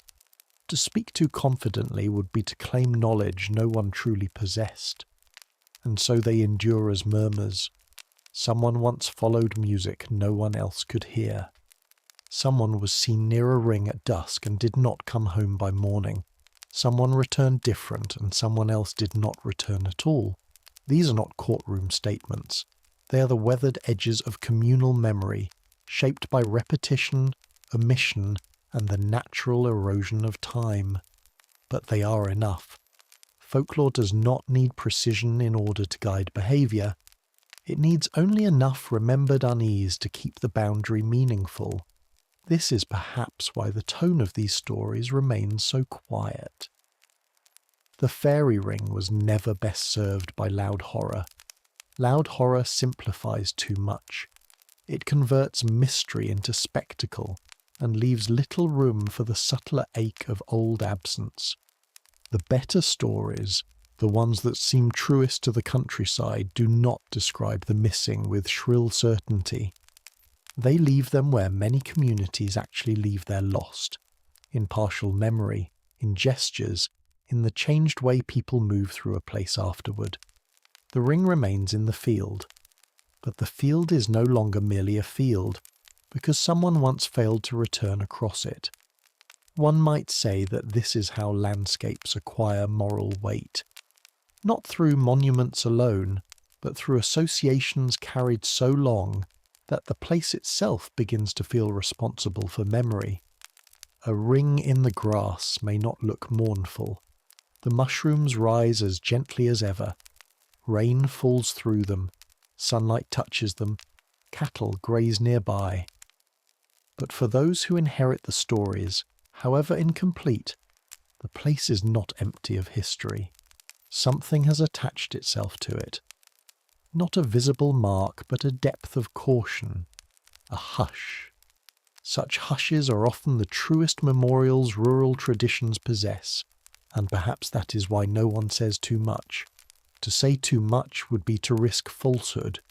To say too little would be to risk forgetting. So the tradition settles into a middle state. Not silence, but guarded speech. Enough to warn. Not enough to claim mastery over what remains uncertain. This balance is one of the great strengths of older folklore. It does not always pretend to know. It often knows precisely where knowledge ends, and it lets that ending become part of the story's power. The missing, then, remain in a peculiar relation to the living. They are not fully absent, because they continue to shape conduct. They are not fully present, because they cannot return to explain themselves. They persist instead through avoidance, through lowered voices, through the inherited conviction that some places in the landscape are better approached with courtesy and distance. In this way, a fairy ring may come to hold not only enchantment, but grief. Not loud grief, not ceremonious grief, but the quieter grief of those whose stories were never completed. That quiet grief may be one of the most human elements in the entire tradition. Beneath the talk of fair folk and altered time lies an older reality.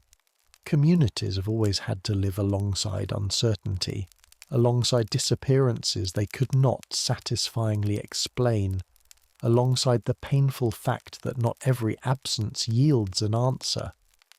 The folklore of fairy rings does not solve that pain. Instead, it gives it shape.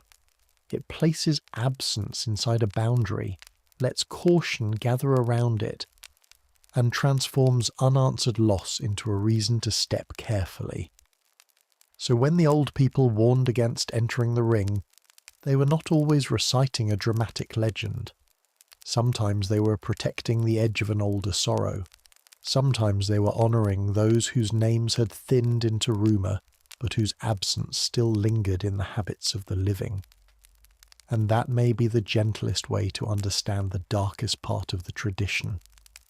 Not as a catalogue of punishments, but as a memory of unfinished departures.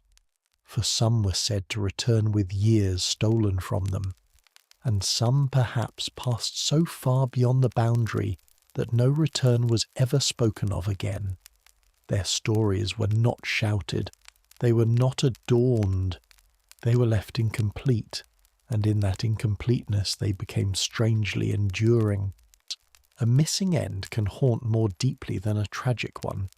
It leaves the gate open in the mind, it leaves the field unsettled, it leaves the ring in the grass no longer merely beautiful or strange, but faintly touched by the weight of those who may once have crossed it and never been seen again. And still the circle remains, quiet as ever, saying nothing, proving nothing, yet gathering around itself all the old human responses to mystery, caution, memory, sorrow, and the instinct to leave certain boundaries undisturbed. Over time, those responses settle into the land itself, until it begins to feel as though the grass remembers what the people no longer tell in full. And perhaps that is the most lasting image of all, not the music, and not the lost years, and not even the half-spoken sorrow of those who were said never to return, but the simple fact that the circle remains. Long after the story has thinned, long after names have faded, long after the people who once passed along the warning have themselves become part of the earth, the ring may still appear in the grass exactly where it always did, pale, complete, and quiet. It asks for nothing. It explains nothing. And yet its continued presence gives the strange impression that the land has kept something. This is not memory in the human sense, of course. The field does not think. The mushrooms do not whisper. The grass does not recount old events to the wind. And yet people have long felt that places can hold traces of what has happened there.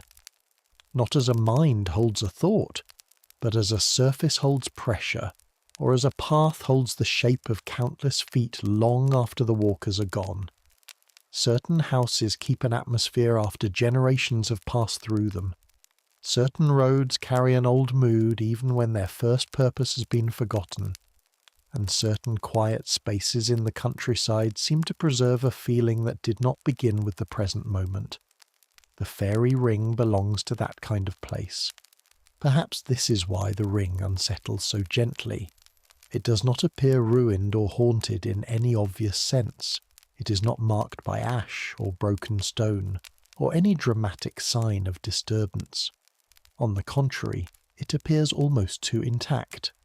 The ring looks less like the remnant of an event than the continuation of one. It returns season after season, or else it lingers in the imagination as something that could return at any time, given enough rain, enough darkness under the soil, enough patience in the earth. That recurring quality gives it a strange authority. It does not feel like a single occurrence. It feels like a pattern the land is capable of remembering for itself, and so the grass becomes part of the story, not merely background but witness. The blades grow, are cut by wind, bent by weather, silvered by frost, warmed by summer, flattened by passing animals, and still the circle gathers again. What was once noticed by one pair of eyes may be noticed decades later by another, with no obvious thread connecting the two except the place itself. This continuity matters. Folklore survives partly because the world continues to offer forms that seem ready to receive it. Yet the ring does not need to be invented anew by each generation.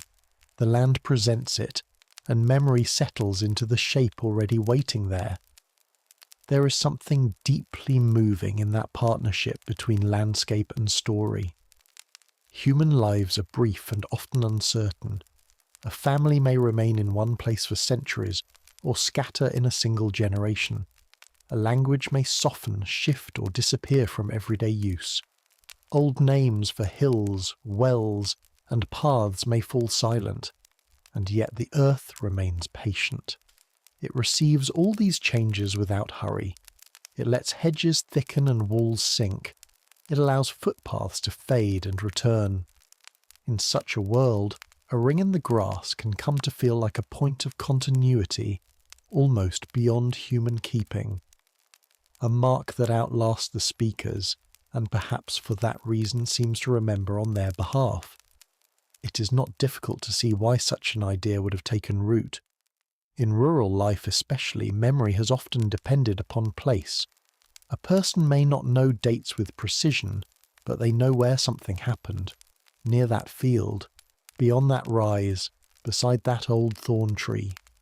Memory attaches itself to the land because the land remains when explanation grows thin. The fairy ring, visible and self-contained, offers an almost perfect vessel for this kind of attachment. It holds no inscription, yet it gathers story. It contains no monument, yet it acquires solemnity. It is a natural form, and still people approach it as though something in it has been entrusted with an older knowledge. That knowledge is rarely explicit. The ring does not tell us what happened.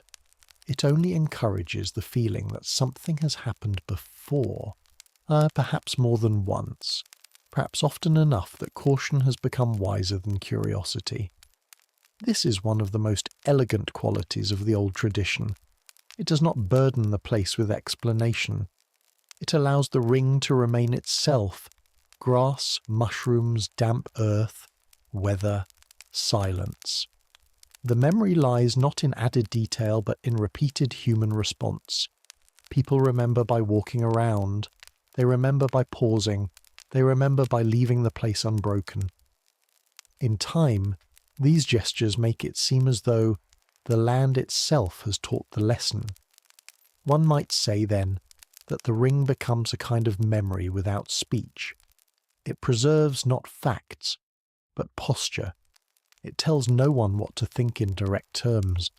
It only continues to appear in a form that draws the old habits back into the body. A person comes upon it and, as even if they cannot recite every tale associated with it, they feel the urge to slow. That slowing is already a kind of remembrance. It is the body answering to a history it may know only faintly. And because this answer repeats across generations, the ring acquires the dignity of something that has outlived argument. There is also a poetic justice in the thought that the land keeps what people can no longer hold clearly. Human memory is fragile. It frays. It forgets names, confuses sequence, softens detail, and fills absence with invention. Yet not all forgetting is total. Sometimes what cannot be preserved in speech survives in atmosphere. The old tales surrounding fairy rings may shift in wording, lose their dates, merge with other local stories, or remain in only the briefest fragments. Still, the ring itself remains capable of restoring the mood from which those tales grew. One look at that small and perfect circle, and the old caution rises again. In this way, the field does not remember events as we do, but it continues to produce the conditions under which memory can be felt. This is why the phrase feels so natural, even if taken only poetically. The grass remembers. It remembers not by thought, but by return, by forming again the same quiet enclosure that once made people pause, by offering once more the visible sign around which warning and wonder can gather. Every season in which the ring reappears, it renews the old possibility. Not necessarily the possibility of enchantment in any literal sense, though the stories would leave that open, but certainly the possibility of recognition. Someone will see it, and someone will feel that subtle hesitation. Someone will choose to step aside rather than through, and in that moment the old chain remains unbroken. There is a tenderness in this too. The land does not force remembrance, it does not confront, it presents and waits.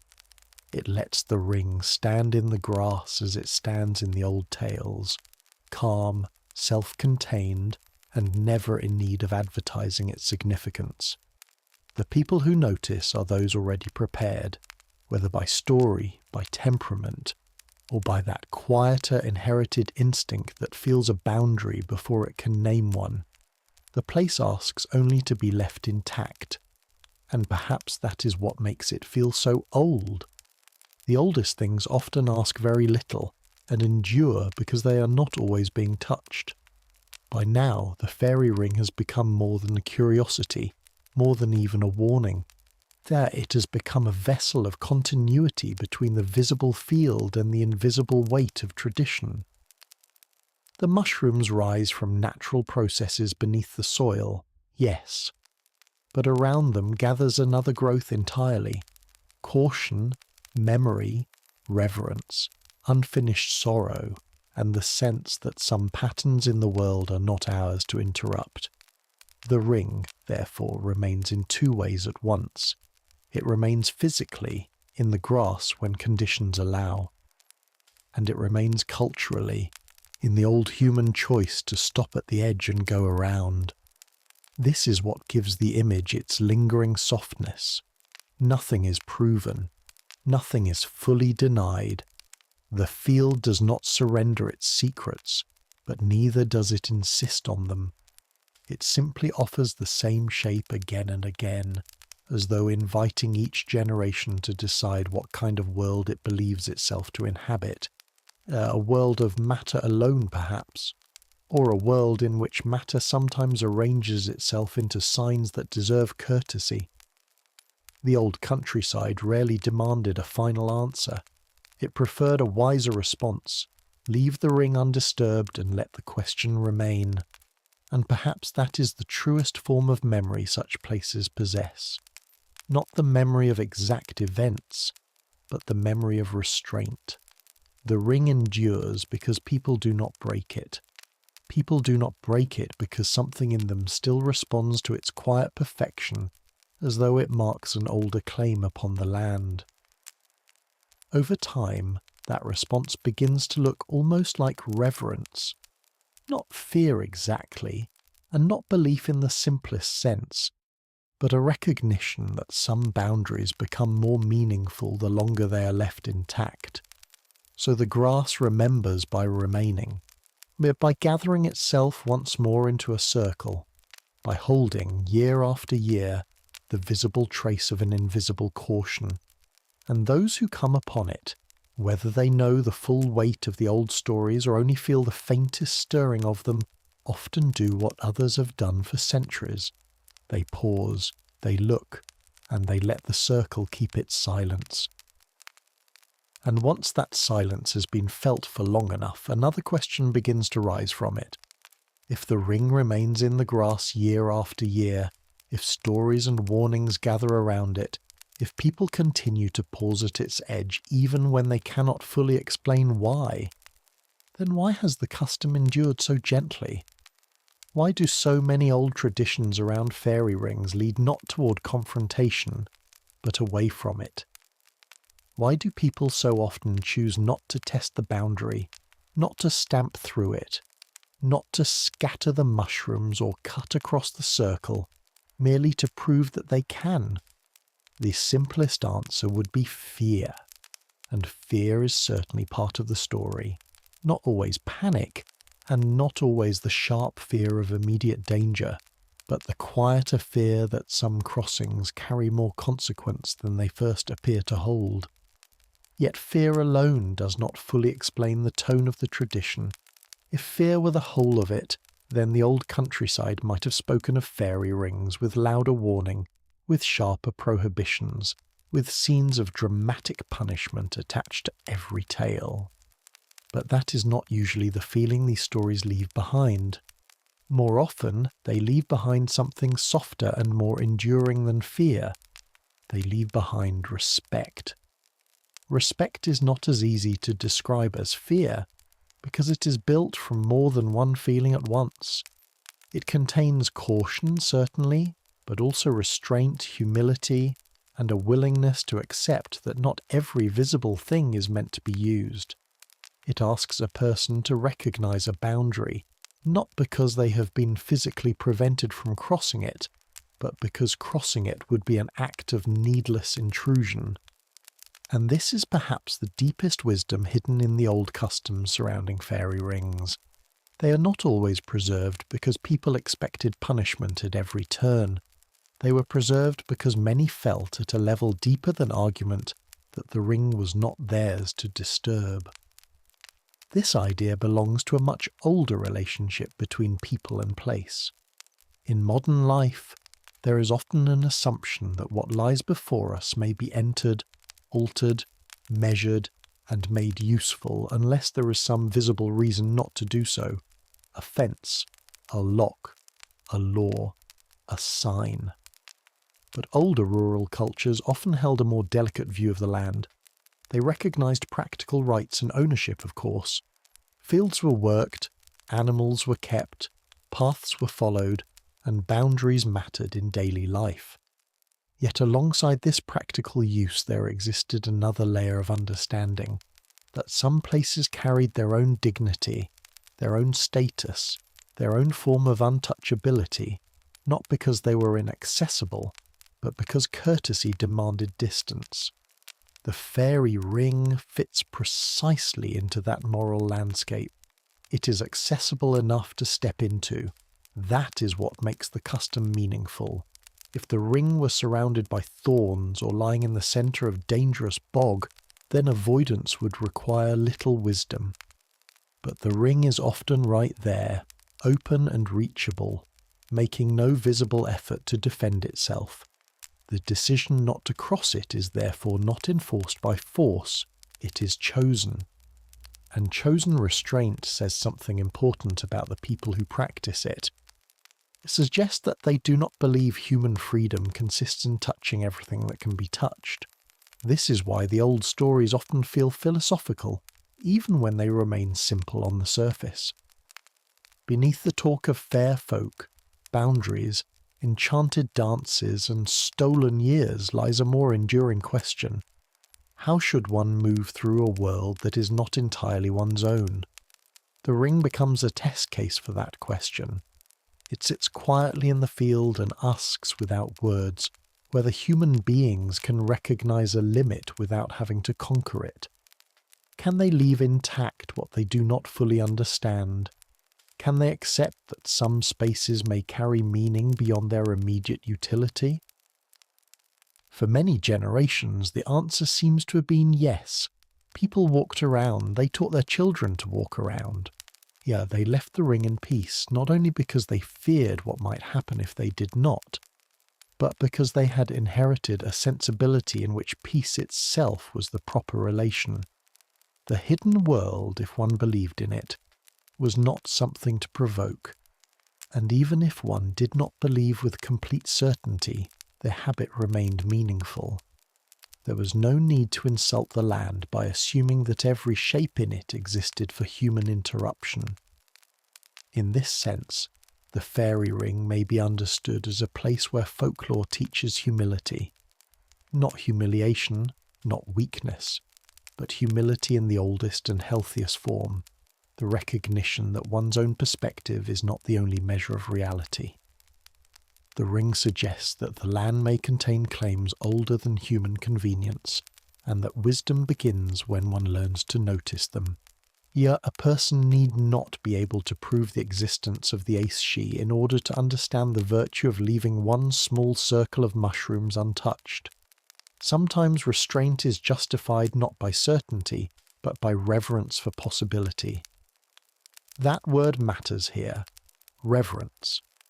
It is easy to think of reverence only in explicitly religious settings, in temples, shrines, prayers, or sacred objects.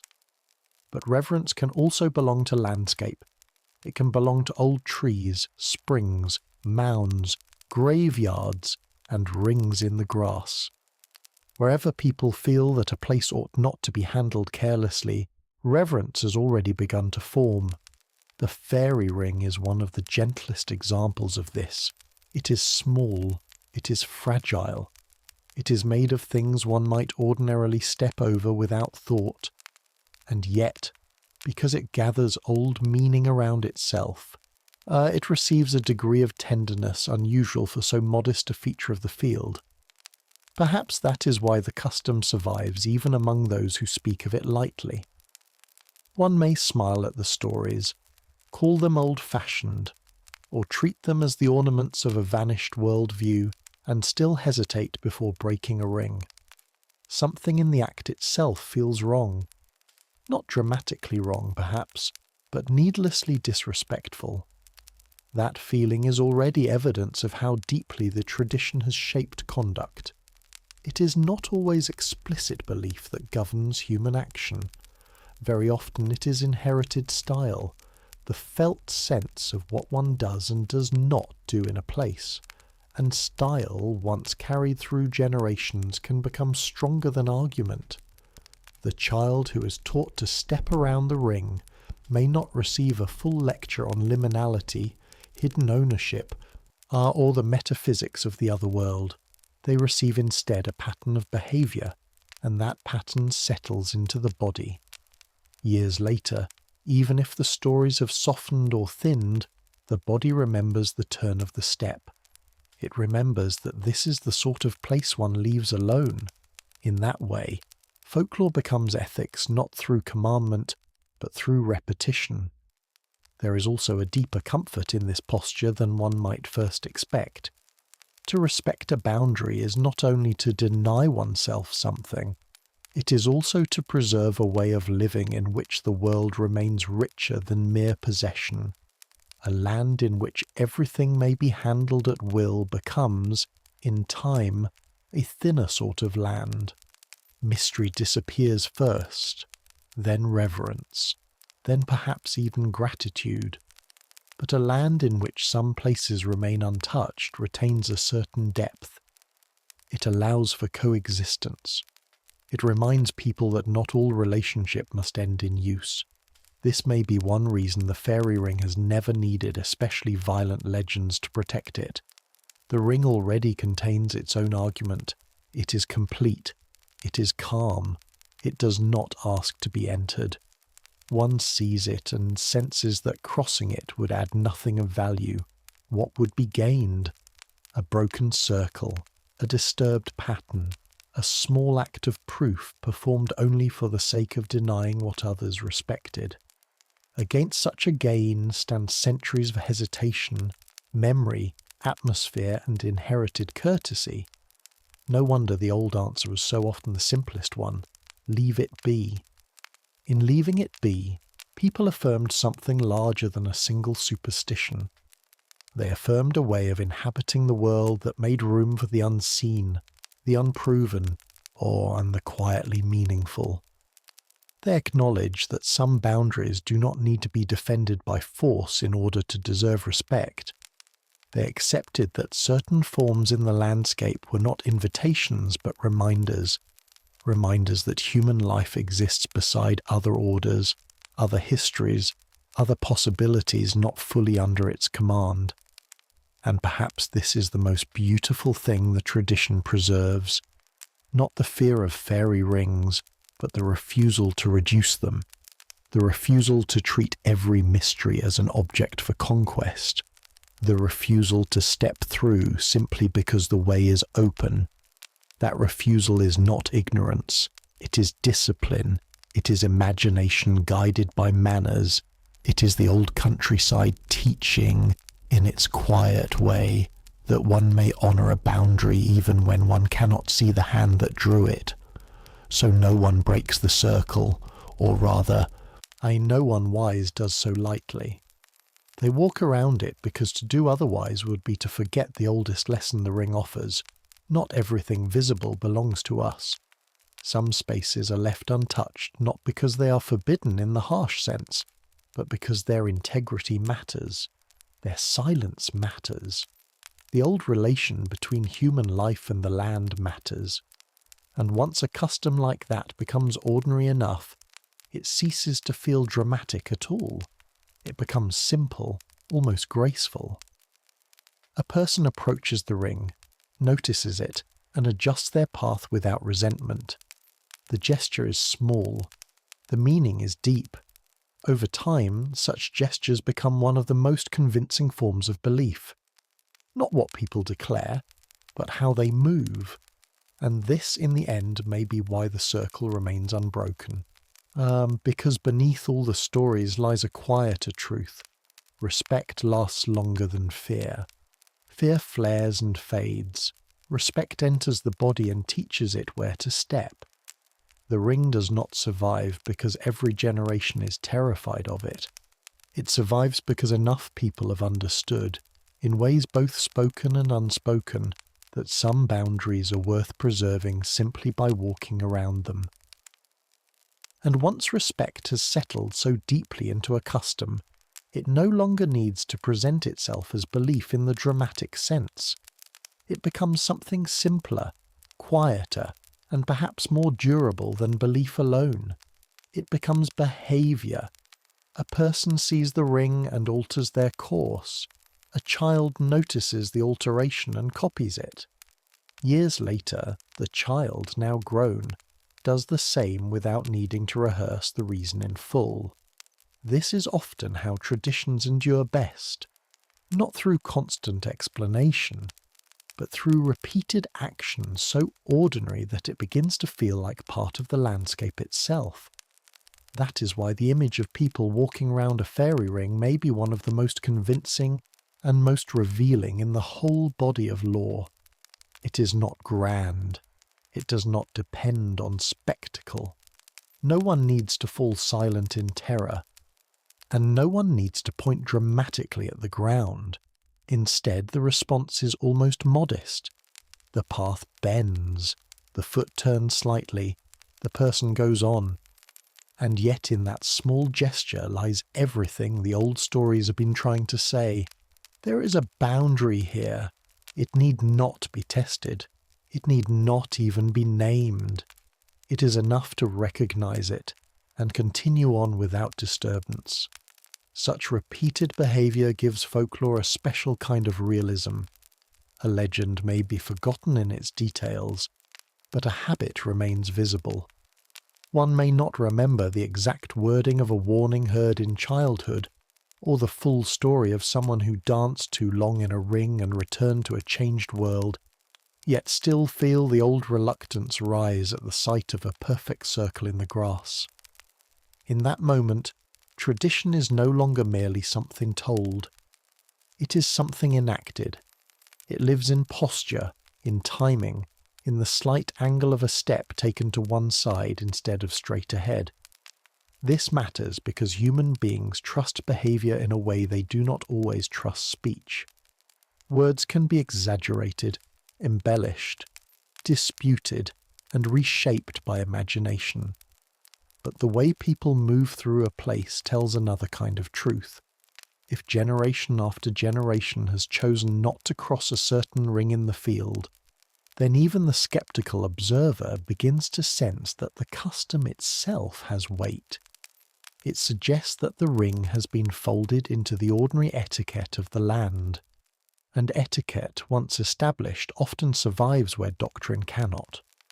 People continue doing what feels proper long after they have ceased explaining exactly why it is proper. In this sense, the fairy ring becomes part of a larger rural choreography. The countryside has always taught movement. One learns where the ground softens underfoot, where the stream may be crossed safely, where cattle should not be startled, where gates should be closed after passing, where one treads lightly because roots rise close beneath the soil, where a field is entered at the edge rather than through the centre. These things become embodied knowledge. They're not always articulated every time they are performed. They live in habit. The fairy ring enters that same world of embodied understanding. It teaches, or rather reminds, that there are places where the straight path is not the right one. There is something deeply beautiful about that. Modern life often prizes efficiency, directness, the shortest line between one point and another. But old customs around fairy rings preserve another principle entirely, that the shortest way is not always the most fitting. Sometimes one goes around not because one must, but because to do so keeps faith with a relation older than convenience. That may seem like a small thing, yet small things often reveal the deepest values of a culture.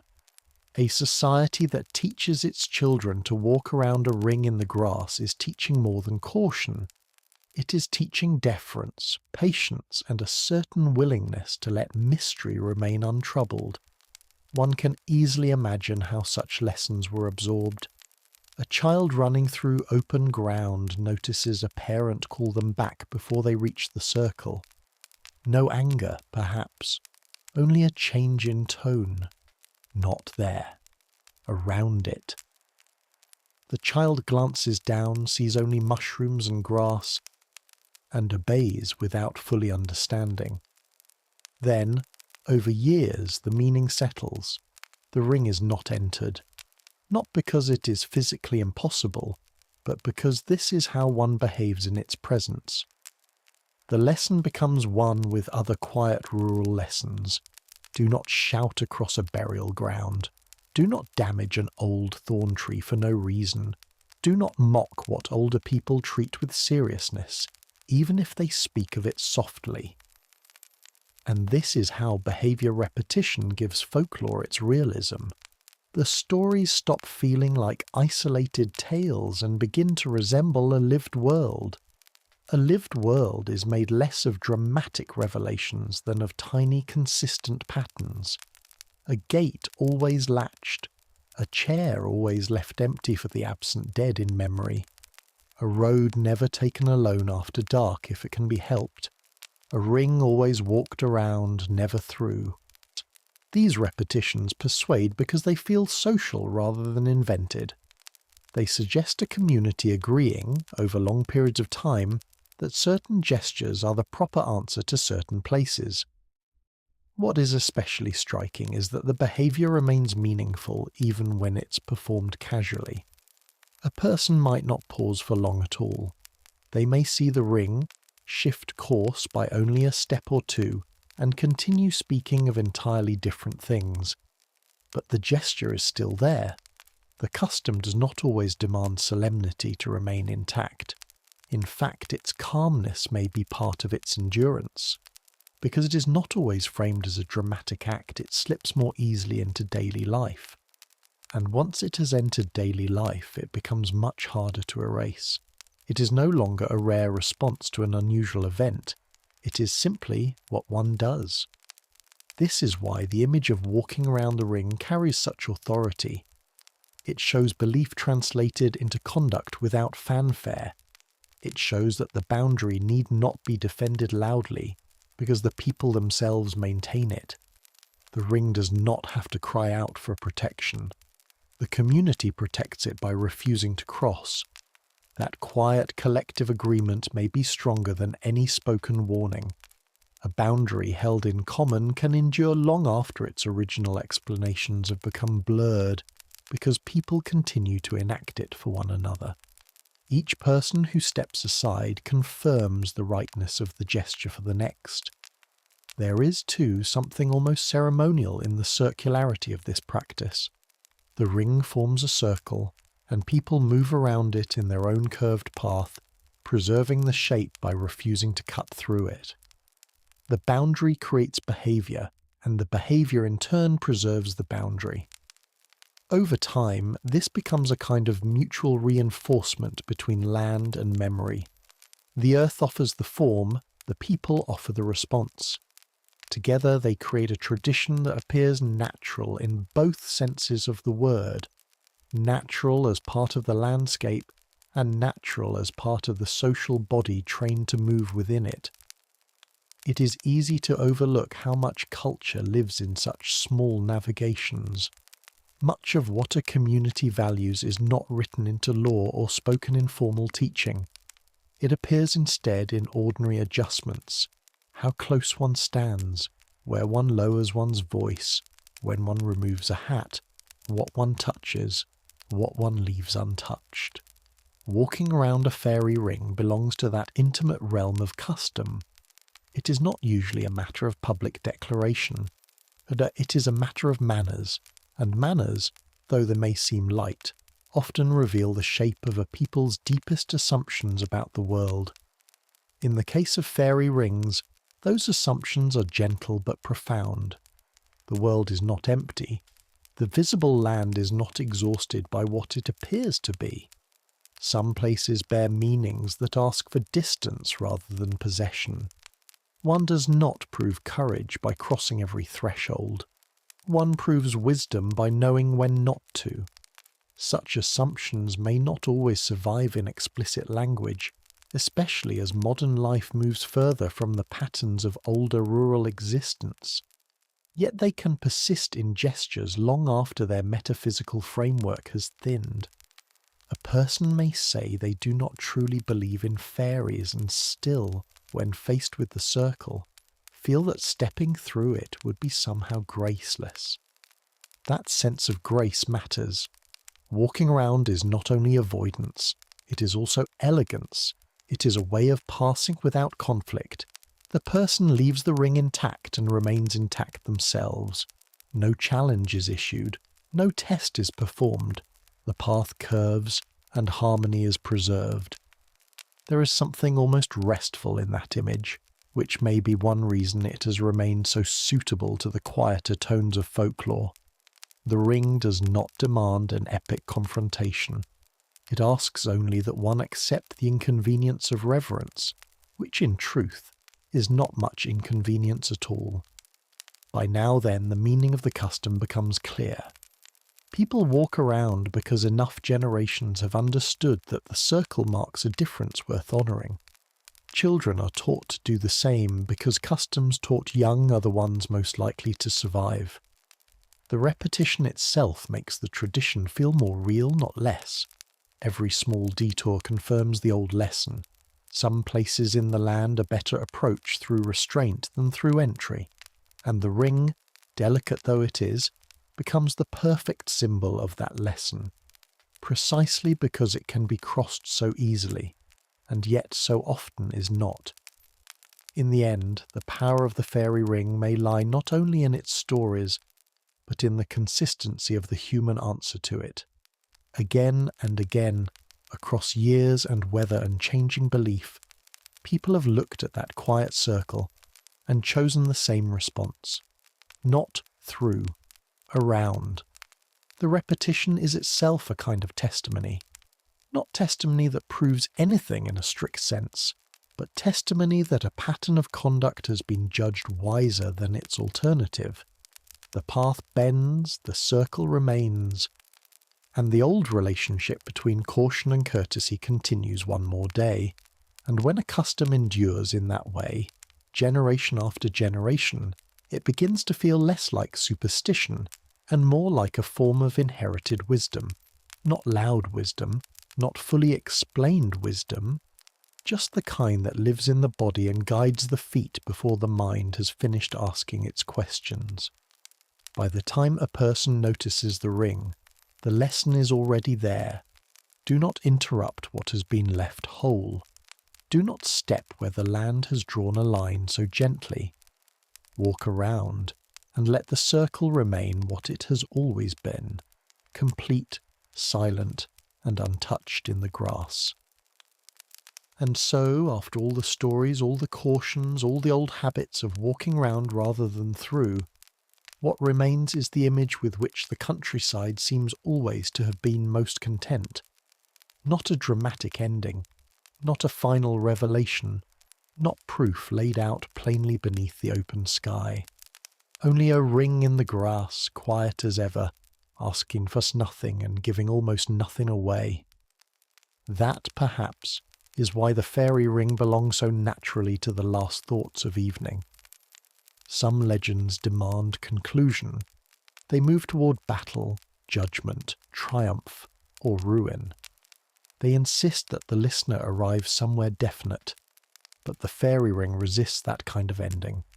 It remains what it has always been, a sign without explanation, a boundary without a fence, a presence marked only by the stillness that gathers around it, or even after all that has been said. The warnings, the hidden owners, the music, the dance, the strange elasticity of time, the unfinished sorrow of those who did not return, the old respect that taught people to step aside. The circle itself remains unchanged, pale, composed, complete. Perhaps that is the truest ending the tradition allows, for the old countryside did not always seek to solve its mysteries. Often it was enough simply to live beside them. A person could spend an entire life passing the same fields, knowing which paths stayed firm after rain, which hollows held mist longest in the morning, which trees should not be cut without reason, and which quiet circles in the grass were best left undisturbed. Such knowledge did not need to be transformed into certainty, it only needed to be carried. And that is the kind of knowledge the fairy ring seems to preserve best. Not the knowledge that conquers, but the knowledge that coexists. There is something deeply restful in that, though also faintly sad. Human beings are so often tempted to resolve what unsettles them. We want answers, categories, endings that close the gate behind them. Yet the fairy ring has endured precisely because it does not close in that way. It leaves room for belief and skepticism to stand near one another, room for biology and folklore to share the same ground, room for fear to soften into reverence, and for reverence to become a habit so old it no longer needs to speak its own name. The ring remains because it has never required complete agreement. It has required only restraint, and restraint, when practiced for long enough, becomes beautiful. One can imagine the scene now in its simplest form. Night is coming on gently. The field is losing detail in the low blue hush before darkness settles fully. The path is still visible, though less clearly than before. The grass moves in small, quiet waves under the last of the wind.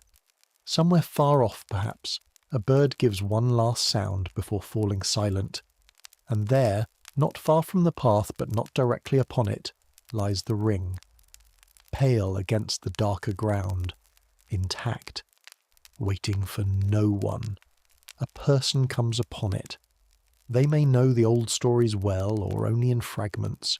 They may have heard of fairy dances and lost years, or perhaps only been told long ago without explanation, never to step into such a circle. They may believe very little in the literal sense. They may consider themselves practical, sceptical, modern, untouched by old country fears. And still, when they reach the edge of the ring, something in them slows. Not because the place demands it, not because anything visible bars the way, only because the old shape still does what it has always done. It gathers the eye. It creates an inside and an outside. It reminds the body that some boundaries are felt before they are defended.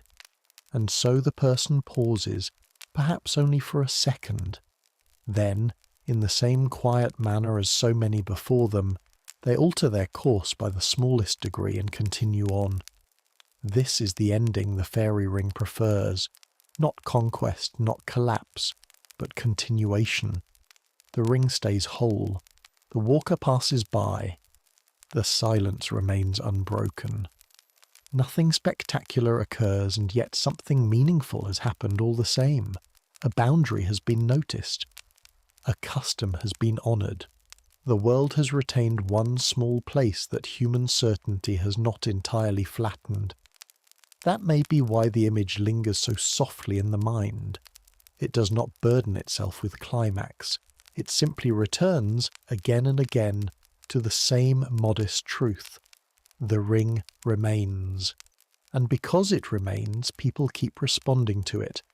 Because people keep responding to it, the stories remain. Because the stories remain, the ring is never merely grass and mushrooms, though it is certainly that too. It is also memory, also caution, also courtesy, also the possibility that the land contains more than one order of belonging. Perhaps in the end that is the gentlest lesson hidden inside the old belief. The world does not need to be crowded with visible wonders in order to remain mysterious. It is enough that there are places where the ordinary arranges itself too perfectly, too calmly, and awakens in us the old instinct not to intrude. A fairy ring does not force belief. It only invites humility. It asks whether we can encounter a small and beautiful uncertainty without needing to step into it simply because we can. For centuries, many answered yes. They walked around, and in doing so they preserved something larger than a superstition. They preserved the possibility of living in a world where not every silence must be broken, where not every shape must be tested, where some spaces may remain complete precisely because they have been granted the dignity of being left alone. That dignity is easy to underestimate, yet once it is lost, something in the landscape grows thinner. The old relation between people and place becomes less courteous, less patient, less willing to accept that meaning may exist without yielding itself to inspection. The fairy ring resists that thinning. It endures as a small circle of opposition to the idea that all ground is equal, all boundaries negotiable, all mysteries reducible. It suggests in the most delicate way possible that the land may still carry signs we are wiser to greet than to conquer. Not because those signs are always dangerous in the blunt sense, but because they belong to a world richer than utility alone. So the night deepens, the ring grows fainter in the grass, though not invisible. The path continues. The walker goes on. Behind them, the circle remains where it has always been, holding its shape in the dark. The wind may pass over it. Rain may fall into it. Moonlight, if the clouds permit, may touch its edge with a softness that makes it seem for a moment even more complete than before. But nothing disturbs it. No foot crosses. No hand reaches down to scatter its pale marks. It is left to itself, and in being left to itself it becomes what it has perhaps always been most fully, a quiet boundary between the human wish to understand and the older wisdom of simply letting some things be. And so, if you ever come across a perfect circle in the grass, a ring so even, so still, so quietly complete that it seems almost placed rather than grown, it may be best not to ask too much of it, not because there is anything there that you can plainly see, not because every old story must be taken in its strongest form, but because the old countryside has long understood something that modern life too easily forgets, that there are places in the world whose meaning lies not in being entered, but in being recognized. The ring does not need your belief. It does not need your fear. It asks only for the smallest gesture of respect, a pause, a step to the side, and then the wisdom, gentle and ancient, to keep walking around.